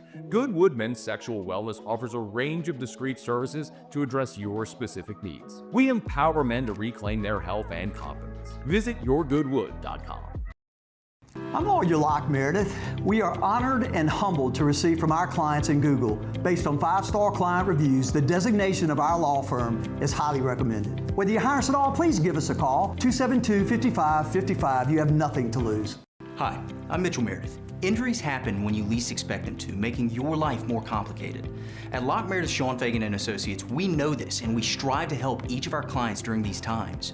Whether you hire us at all, give us a call at 272-5555.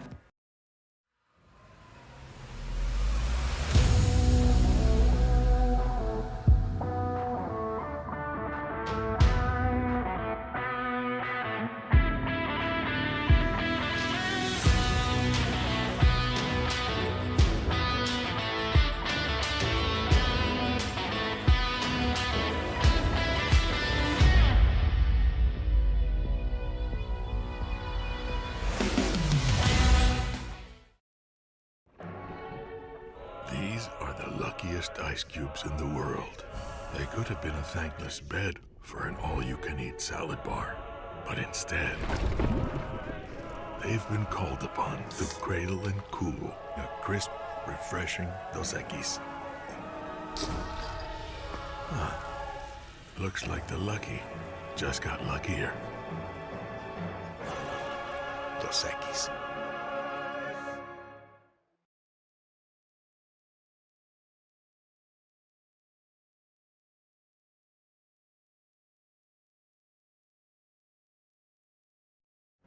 This is the Hunt Palmer Show, brought to you by Daryl May Remax Partners. Looking for land to hunt or build? Call Daryl May Remax Partners.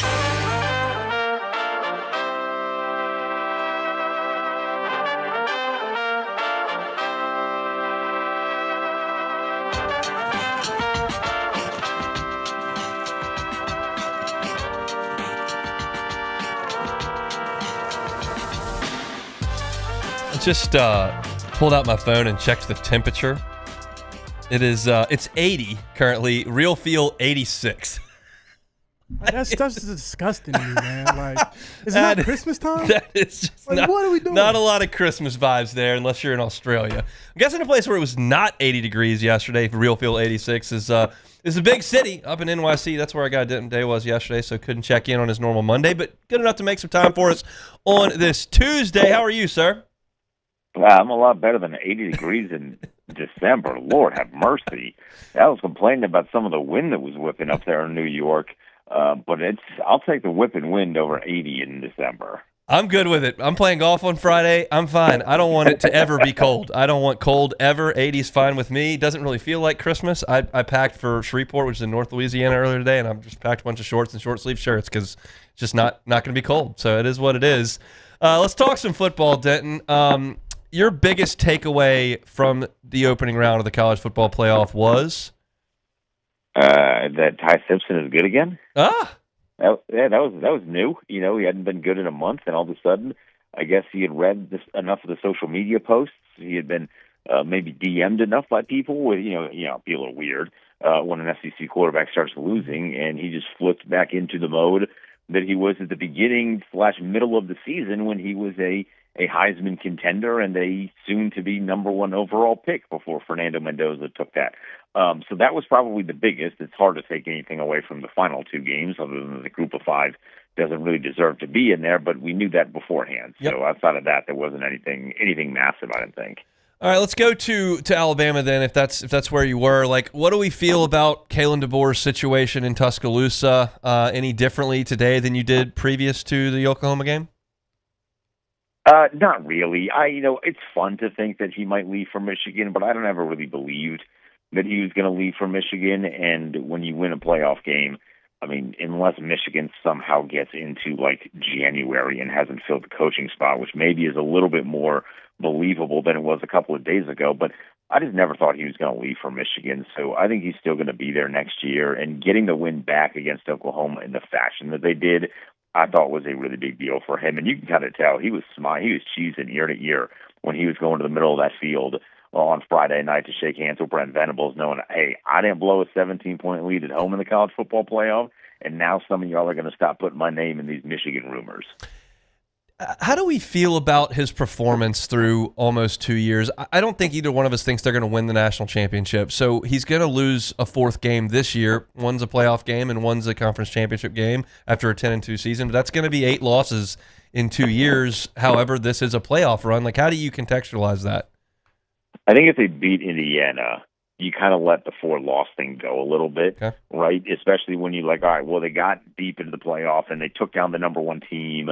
And, depending how they beat them, if they beat them the way they did to Oklahoma, you beat the number 1 team in pretty convincing fashion. I think it would be easy to get back on the roller coaster a little bit and say, we're going to take this ride. Now, if they get dog walked by Indiana, I think some of the things that we would have said had they lost to Oklahoma, all you did was preserve that conversation for 11 days, 10 days, whatever it ends up being. So I think they need a strong performance. If you end the season, obviously in the SEC in particular, if you end the season on a loss, it is a failure. But if you play competitively to a team that most people think, at least the books think, is going to beat you relatively handedly, I do think there's maybe a little bit of optimism going into year number 3. But look, you knew this wasn't going to be, you're not being coached by Nick Saban anymore, right? You're not in Kansas anymore, Dorothy. This is not what the reality is. This is your new reality.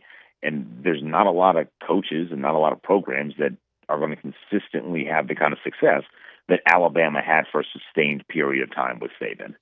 All right, the body is officially cold in College Station. What's the autopsy on this A&M team? They're exactly who you had been trying to tell me this is who they were for a very long time.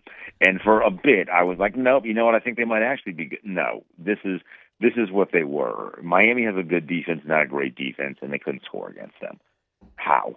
Marcel Reed, that touchdown, or that should have been touchdown throw, if you're a good to great quarterback, that's a relatively routine throw, right? The pocket is there in terms of where you want to deliver the football. If you put it in the right spot, that's a touchdown.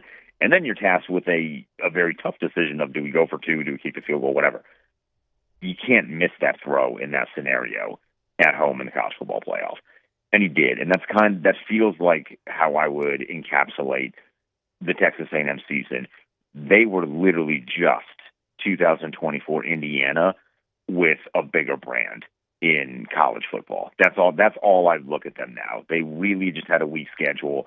They profited off of that, and they had a quarterback that was fun, but really never eclipsed the heights that I think a lot of people saw him to be eclipsing. How do you think we'll talk about Marcel Reed in August? Oh God, probably the same way that they talked about Arch Manning. I mean, if he comes back, everyone's going to look at him like, well, he took the next step. Like everyone is always, that's the benefit of a summer. I think when you are without football for such a long time, you think that everybody's always going to get better, and maybe he does. Yeah, I think there are some things that he does. They're good things, but he just has to get better at some of the nuances of playing the quarterback position, and it feels like that's a lot easier said than done. If everyone could do it, we'd have a lot of really good quarterbacks in college football. And, we're kind of in the wastelands right now, it feels like a lot of the times, at least from a statistical standpoint, where I keep seeing this like Fernando Mendoza, Joe Burrow graphic. And, that Burrow season was one of the all-time great seasons ever, right? But there was a time where guys were consistently putting up some really impressive numbers that maybe weren't, rivaling Joe Burrow's, but we're in the same echelon, and it feels like we haven't had that in the last 3 years, really since Jaden was at LSU. So I guess it's 2 years. So maybe Marcel Reed comes back and puts up some bonkers numbers, but look, he's not getting my money in August for that. So that's how I feel about him. This is a selfish detour here, but we are on in Baton Rouge. How did A&M score 50 on LSU's pretty good defense? I don't have a good explanation for that. I think they were just rolling over. I think that felt more mental on LSU than it did, wow, look at how good A&M is, at least when I was watching that. So I think that was more so of that than Marcel Reed and the Texas A&M offense being awesome. Talk about Miami. What does this mean for them? They get another game. Yeah. I still don't look at them as a really great team. I enjoyed the game on Saturday. I kind of like those games where it feels like every single play means something, but Carson Beck is still Carson Beck, and he's not very good. I think defensively they're fun. Ruben Bain's a really good player. They got some fast dudes on that defense, but now you're playing like the real big boys. You're playing teams that can win championships, and Texas A&M was never that, right? So I think you're gonna find yourself feeling a lot different if you're a Miami fan these upcoming slate of games. I almost said weekend, but this upcoming slate of games when you match up against a team that's legitimately good versus a team that was cosplaying as being good, the way Texas A&M was. Are you buying Mike Elko stock in College Station? I mean, what do you think his tenure there is going to be? You feel like they've got the right guy? You feel like this was just a product of the schedule? Like, what's your big picture on A&M? I still really like Mike Elko. Yeah. I think if he gets a legitimately great quarterback, again, easier said than done, but a legitimately great quarterback, he can do some really special things. So I'm a big fan of Mike Elko. I think the program is certainly going in the right direction under his leadership. He does strike me as a little bit more of like a Big Ten style of coach. Kalen DeBoer's the same way, where they just strike me more. They strike me as more that kind of style, like love physical play. Maybe that's just because he's a bigger dude. I don't know, but I think he's the right guy for the future for A&M. So I think that extension he got was well deserved. We'll talk about the playoff games when we chat next. Appreciate a little bit of time here on this Tuesday. Yep, Hunt, appreciate it as always. Denton Day, Sirius XM College Football Overtime, making a little time for us on a Tuesday. I'll say this. I've talked about A&M a lot. Y'all know how I feel about Texas A&M. It has nothing to do with the yell leaders and the things that they do. My dislike is rooted in their proximity and involvement with LSU. Like, LSU plays A&M every year, and LSU recruits against A&M a lot. LSU recruits Houston very hard. LSU recruits Texas very hard. LSU recruits Louisiana very hard, and Texas A&M recruits all three of those places really hard. So my dislike for them has nothing to do with the 7 overtime game or with it's just the fact that they're right here with LSU, and I feel differently about them than I do Mississippi State or Arkansas. I think that the ceiling is way higher in Texas A&M. So fear is the wrong word, but like their relevance to me creates the hatred. And so that's where I come from that perspective. And I don't want them to ever figure it out and get the guy. And I don't know how I would define quote unquote the guy, but Mike Elko gives some good vibes. I think if I'm just looking at it from an objective perspective, not putting my purple and gold on and staring at it from that perspective, like I look at Mike Elko, I see a guy who's obviously very bright. He's very bright.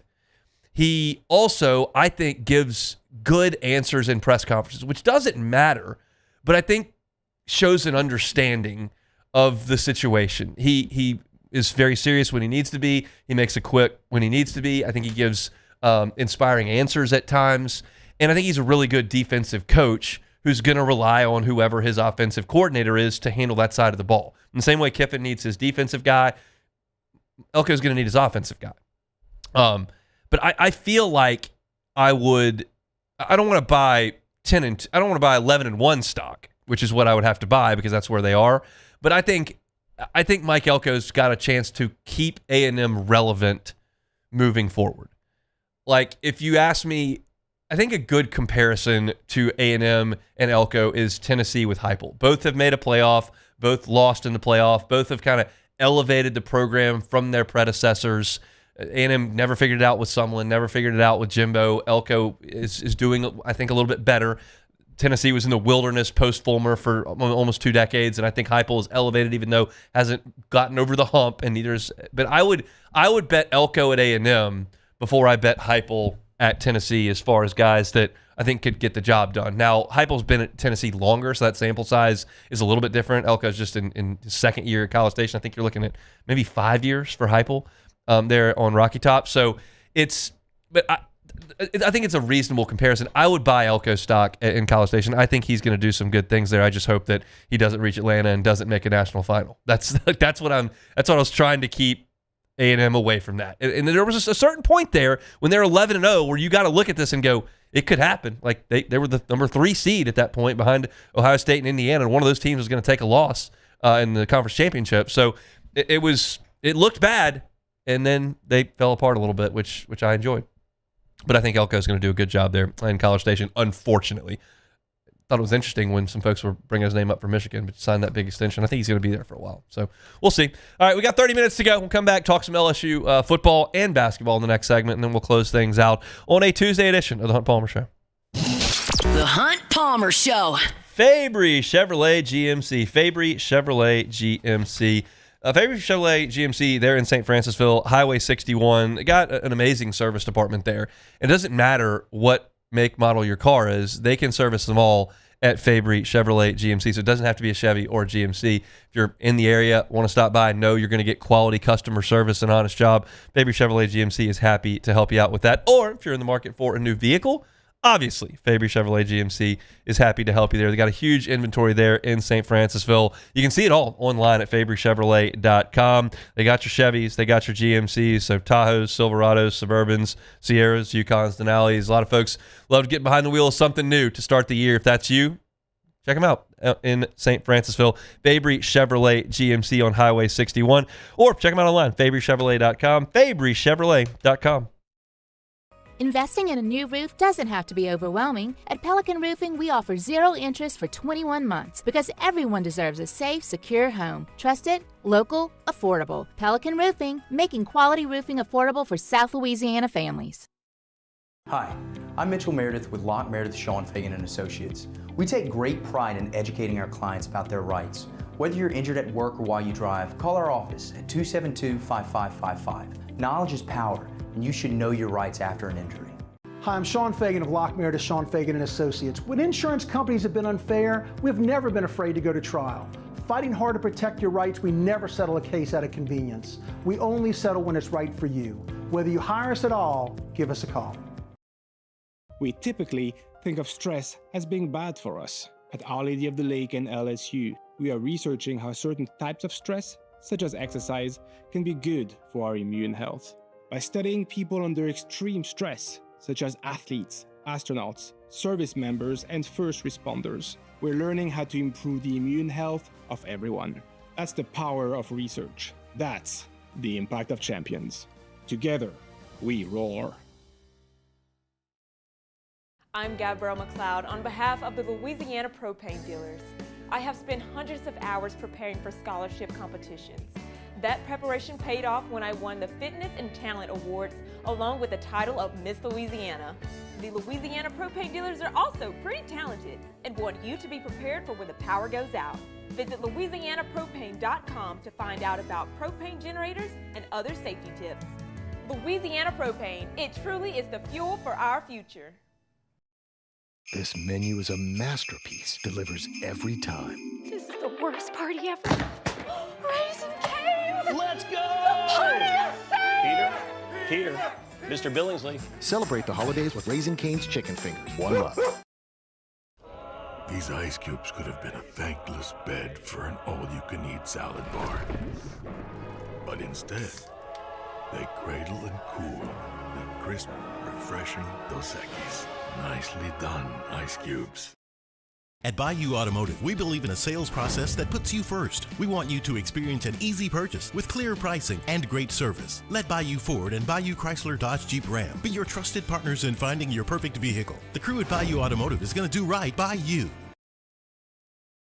After a decade of working in private duty nursing, I know how hard it can be to find compassionate care for the ones that you love the most. So I started Decision Critical, a premier concierge nursing agency, so we can take care of you wherever you are. Our highly skilled nurses provide exceptional care from the comfort of your own home with personalized packages for short-term, long-term, or even This is the Hunt Palmer Show, brought to you by Daryl May Remax Partners. Looking for land to hunt or build? Call Daryl May Remax Partners.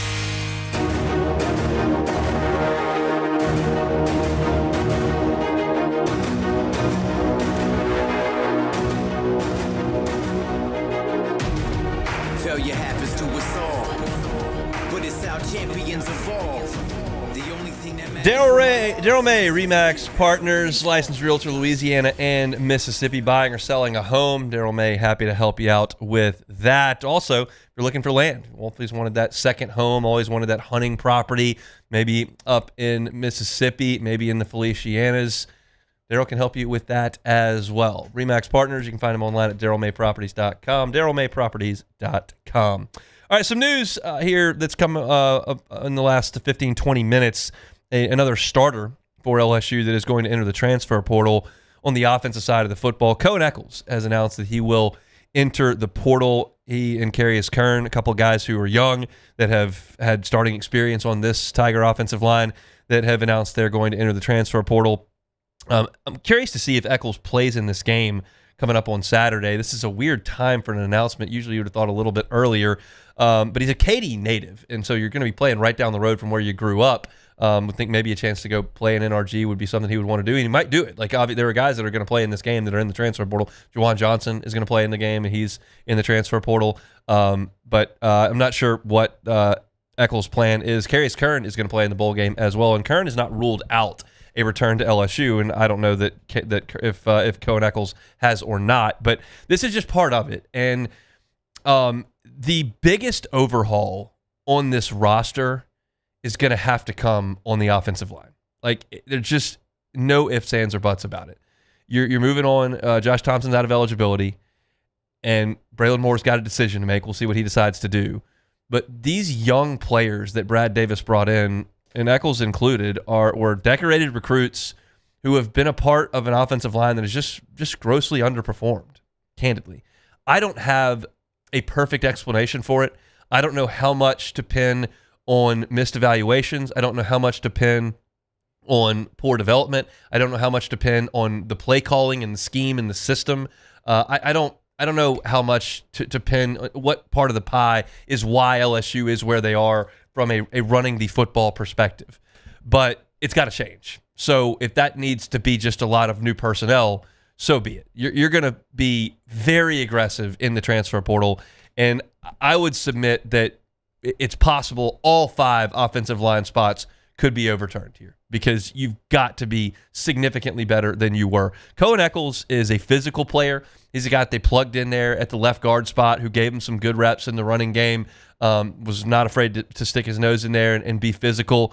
But there is no one on that offensive line that I look at and go, they've got to get that guy back. He is vital to the success of next year's team because they just did not play very well. And I don't mean to pin that on just on Cohen Eccles. What I'm saying is there's just a confluence of factors that have not worked. And so with Carius Kern going into the portal, you're like, yeah, I think that guy's got some potential. Cohen Eccles going into the portal, yeah, that guy's got some potential. But you're going to have to go shopping in the transfer portal, and you're going to have to find some dudes to play on the offensive line that can give you more than what you got this year. So there's going to be more turnover on the offensive side. It's just coming. We talked to Glenn West in the first hour. He talked to Blake Baker. I think you're going to have a lot of continuity on defense. Like, I would suggest it's likely you get DJ Pickett back, you get PJ Woodland back, you get Deshaun Spears back. I think it's reasonable to suggest Gabe Relaford will be back and perhaps Dominic McKinley as well. And I think at linebacker, I would think a lot of those young guys would stick around because they've got their position coaches and their coordinator, and these are the guys that they signed on to play for last year. Offensively, it's a whole new world over there. So you're just going to have some guys move on. I would be surprised. I would be a little bit surprised if both Caden Durham and Harlem Berry were back next year. That's based on no inside information whatsoever. That is just a hunch on reading tea leaves. Like, your entire offense is overhauled and your position coach just left. And it's likely, in my estimation, that your new position coach is bringing Kejuan Lacey in from Oxford. So, like, there's going to be movement there. They're probably going to have movement at wide receiver. They got a lot of wide receivers on this team, and you're seeing movement on the offensive line. It's just the offense is going to see a ton of overhaul, and it always kind of stings when guys are on the way out, but you realize that come the first week of January, there's just going to be a flood in as well. LSU's coaching staff, starting with Lane Kiffin, doesn't have to worry about the Texas Bowl.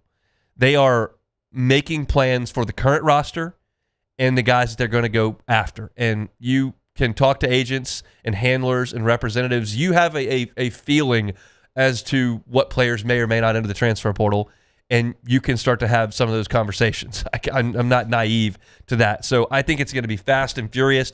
There are still going to be guys after this bowl game that decide they're not going to play. And you'll have to look at your numbers, look at your position groups, and assemble the roster. And that's what Billy Glasscock is here for. That's what Lane Kiffin has brought him here to do. You've got to make sure that you make all the pieces work. It's chaos in the first week of January in the college football world. There's no other word for it. It's chaos. But LSU should be positioned pretty well for the chaos, because while a lot of teams are focusing on the college football playoff, a lot of teams are focusing on preparing for a bowl game. Like, the coaches that are preparing LSU for this bowl game on the offensive side are not going to be at LSU moving forward. And so you're looking at guys on the defensive side that are prepping for Houston in a way, but you're focusing on the portal, and LSU on the offensive line has to go and get 5 guys, 6 guys on the offensive line. Like, I don't see another way. I just don't think you can run this back. And it looks like you're not, because you're not going to have Josh Thompson, and you're probably not going to have Carius Kern, and you're probably not going to have Cohen Eccles, and we'll see what the rest of these guys do. It looked on paper like Brad Davis was really assembling a strong group, and you had a ton of 4- and 5-star guys, and you brought in Power 5 transfers. And because of all those factors I mentioned, development, scouting, personnel, play calling, the whole deal, system, it did not work on the ground for LSU. So you have to find a way to make that work with the new offensive line. And so you've got Coach Wolford, who comes in, who's got experience at Kentucky, 2 different stops, who was at Alabama for a year as well. You got to go, and you got to go get dudes. And that's the plan. It seems like Cohen Eccles will be moving on. I think the thought was he was going to play in this game. It would not surprise me to see him play in this game.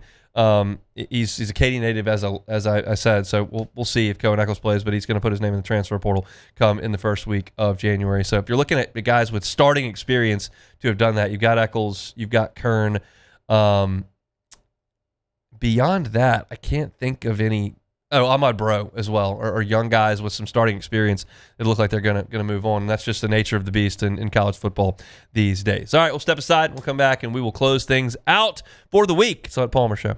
The Hunt Palmer Show. Daryl May of RE/MAX Partners, licensed realtor, Louisiana and Mississippi. DarylMayProperties.com is where you can find him. Daryl's got a unique skill set because he spent 20 years as a builder, so he understands what you're looking for in terms of the construction space.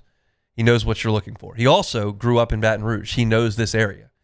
He also now lives in St. Francisville, so he knows the surrounding areas as well. If you're looking for that type of skill set with someone who's got that kind of knowledge, Daryl is your guy. He can also help you if you're looking for land, whether that's for hunting, whether that's for a secondary home, whether that's for a move out of the hustle and bustle of the big city life. Maybe you're looking for a spot on the coast over there in Mississippi, maybe in Pass Christian or Bay St. Louis. Daryl can help you with all of that. He's licensed anywhere in Louisiana and Mississippi. So give him a call or check him out online at DarylMayProperties.com. Daryl May with RE/MAX Partners, licensed realtor in Louisiana and Mississippi. Online at DarylMayProperties.com. South Louisiana, it's turnaround season, and River Parish Contractors is calling in the best of the best. We're hiring pipe fitters, iron workers, boiler makers, combo and structural welders, rig welders, carpenters, crane operators, dirt operators, and more. If you're ready to work, ready to earn, and ready to build something that lasts, call Big Jake at 318-547-1000 or go to rpcontractors.com. River Parish Contractors. Let's get building.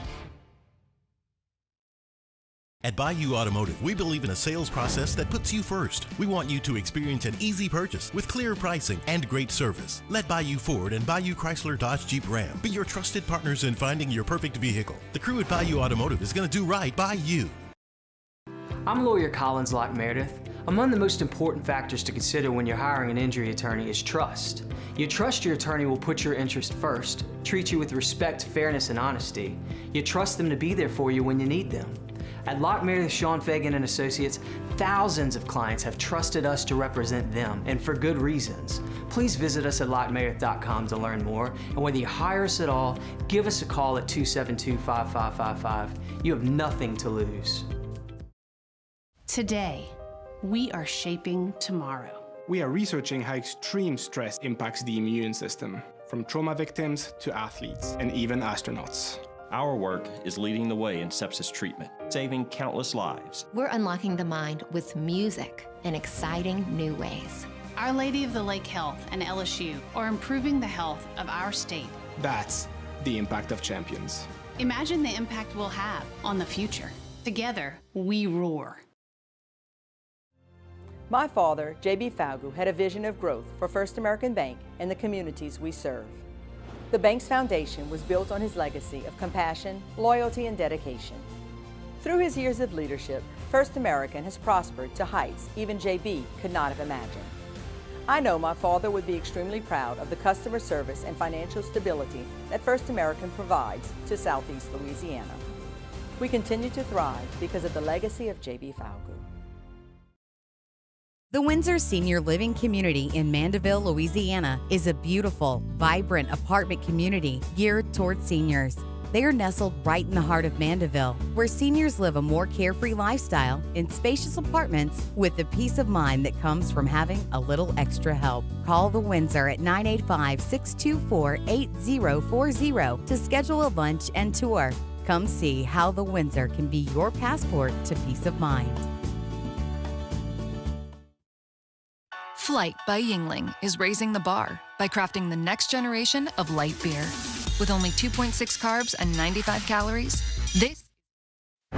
This is the Hunt Palmer Show, brought to you by Daryl May Remax Partners. Looking for land to hunt or build? Call Daryl May Remax Partners.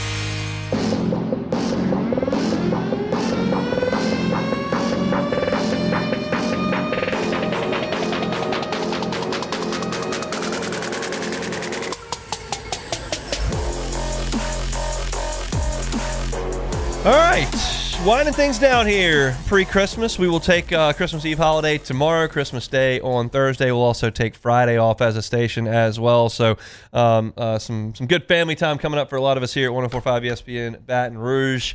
And we'll be back in this capacity on Monday. Tigers play 8:15 on Saturday in the Texas Bowl. So I will be on the air at 6:15 for the pregame show on the LSU Sports Radio Network. Charlie will have Eagle 98.1 Game Day's pregame show for the Texas Bowl. No postgame show. You say, well, why aren't you doing a postgame show? Well, here's why we're not doing a postgame show. Because the game kicks off at 8:15. You consider the bowl game commercial load. You're looking at a finish at about midnight, maybe 12:20. That puts me on the air at 12:50. And off the air at 1:50 a.m., which would put Charlie on the air at 2 o'clock in the morning. Yep. And Charlie said, I don't really want to do Texas Bowl postgame at 2 o'clock in the morning, so I'm not. Thank you, Haney. So there's no postgame show for the Texas Bowl. You know Haney's stat about times of day he's done pre- and postgame?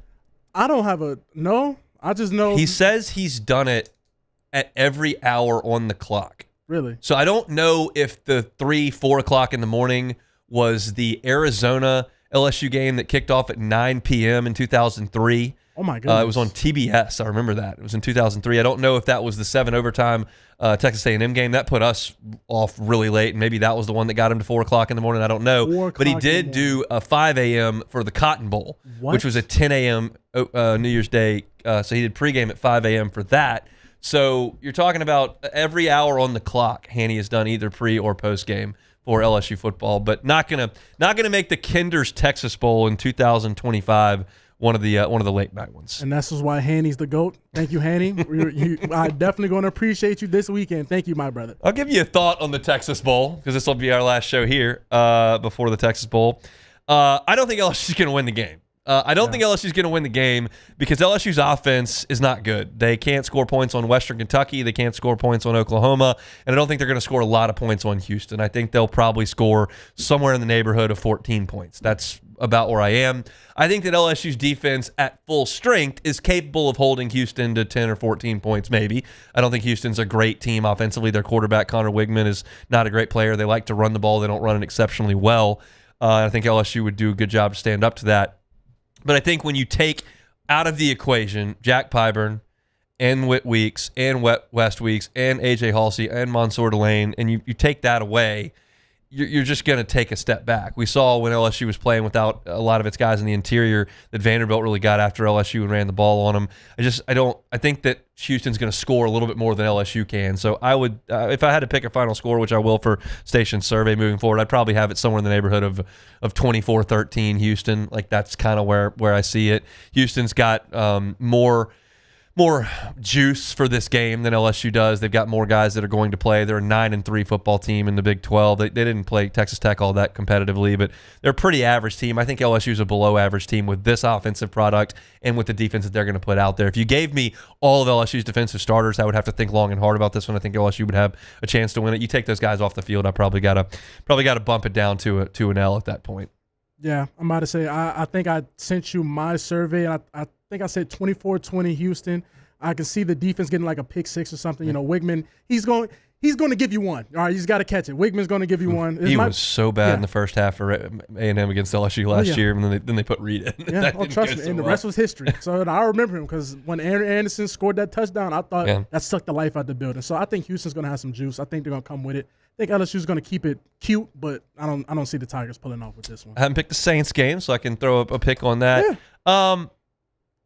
I think the Saints win. I think they beat the Titans. I think it's something like 20-16, something like that. Yeah. I think it's a defensive game. I haven't looked at the weather forecast. It can be chilly up in Nashville this time of year, but with the heat we've got, I'm sure it's not going to be too cold. So I think, but I trust this team to go on the road and make enough plays defensively against the rookie quarterback to get it done. They're opportunistic in the back end. I think the young defensive backs have played better. They've got really good play up front. Demario Davis just continues to play at an excellent level, and I don't think Tennessee's going to score a lot. And I think the Saints won't score a ton. They'll score enough. Yeah, you know, it's like night and day with Shuck out there compared to Rattler. Hate to say it, but it just feels like when Shuck's out there, you feel the chance of actually winning this game. Like you feel that, okay, Shuck's the quarterback. We actually might have a chance today. Now, Rattler was like, you know, we're going to need a lot of things to go perfect. Defense going to have to show up. That's been pretty much the only way. And defense has been great. Brandon Staley, shout out. Hopefully his stint in L.A. was bad enough as a head coach that no one wants to hire him for round 2 for a little bit, and he can get some continuity going on the defensive side of the ball because it seems like they're playing really good for him right now. All right, so take it or leave it. Take it or leave it. Take it or leave it. Presented to you by Flight by Yingling, the next generation of light beer, crafted by America's oldest brewery. Today's hottest stories in sports, news, and sometimes even Hunt's life. The question is, will he take them or leave them? Flight by Yingling, next generation of light beer. 'Tis the season, and look, it's really warm outside. We always talk about light beer during the summer. It feels like 86. Perfect time for a light beer around the holidays. Grab one, 95 calories, 2.6 carbs. That is Flight by Yingling. Delicious. It's the next generation of light beer. Okay, let's start it off. Well, the NFL has revealed its Pro Bowl list for the 2025-2026 season, and only 3 teams have 0 Pro Bowlers. Do you want to take a guess, or? I don't think the Jets have a Pro Bowler. Jets do not have a Pro Bowler. They do. They have 3 on, but they don't play for the Jets anymore. So yeah, they do. I think the Cardinals don't have a Pro Bowler. They have a Pro Bowler. I think the Raiders don't have a Pro Bowler. The Raiders have a Pro Bowler. I don't know. Who's the other? It's the Vikings and the Saints. Oh. The Saints for the second season straight have no Pro Bowlers. So, I mean, are the Saints this down bad? Take it or leave it. No, leave it. The Saints are hot. Hottest team in the NFL. Come on, Who man. should be a Pro Bowler from the Saints? I mean, DeMario? Well, if I will say this, DeMario and pretty much DeMario Olave, but the NFC has great receivers. So he might be what do you call it? The step in. Fill in. Yeah, I mean, you're going to struggle to get Olave through that group of receivers. Yeah, that's a lot of receivers. Smith and Jigba is awesome. Jets. The Jets' years have not been super awesome because they don't have a quarterback. But it's. No, he didn't make the Pro Bowl team. Vikings no Pro Bowlers. I mean, they. Yeah. Yeah, I would have missed that. So yeah, that's interesting. Who's the Raiders Pro Bowler? I got you. I have the whole list right here, but as I'm reading that, Ravens wide receiver Zay Flowers made the Pro Bowlers for the AFC receivers with 2 touchdowns on the season. I know, he's on my fantasy team. He stinks. 2 touchdowns and 3 fumbles. Yeah. So what is going on? I guess they could have leave it. I mean, I'm gonna leave that. I have Zay Flowers on the fantasy team. It was the second worst fantasy team in the league this year. He was terrible. Always got 3-4 points. Awful performance. Should not be a Pro Bowler at all. 2 touchdowns. Nobody on my fantasy team this year should have made the Pro Bowl. Not one. And the 1 Pro Bowler for the Raiders was Max Crosby. That's right. Yeah, so Max Crosby was the 1 Pro Bowler. And finally, last but not least, before we get up out of here, former LSU Tiger Ben Simmons is in the news today. Oh. As he told Mark Spears from ESPN that he's putting the NBA on hold to pursue a career in pro fishing. Ben Simmons, the pro fisherman. Take it or leave it. Leave it. What? Leave it alone. He's weird. Yeah. I don't know, man. The documentary obviously rubbed me the wrong way. I did not like the way that documentary was framed. It irks me. It irked a lot of people because if you go to an LSU basketball game now, they do the same thing at baseball and football where they show all the guys in the professional league right now and everybody gets a huge cheer and everyone just boos Simmons when they put him up there. It's just pitiful. But that is so odd. Yeah, he's saying forget that. Well, I will say. You know what you can always do? Yeah.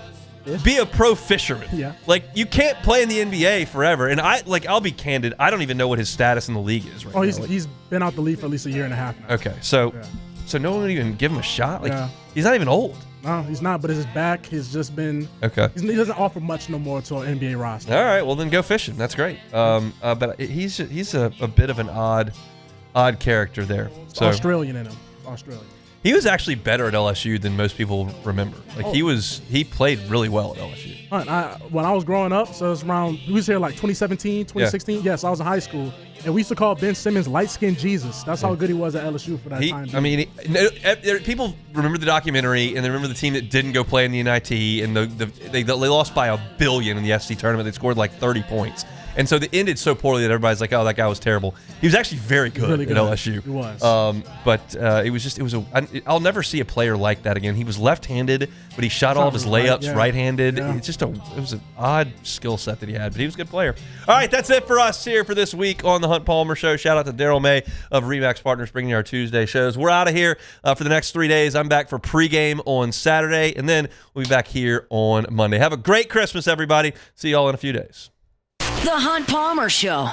Got to remind you about Marucci, though, before we get out of here. Still got time to get on by Marucci and get the young baseball player, the young softball player in your life, some of the best bats on the market. And this is an incredible story here in Baton Rouge. You're looking at a company that was started in 2004 in a shed, and over the course of 2 decades has become the official bat of Major League Baseball.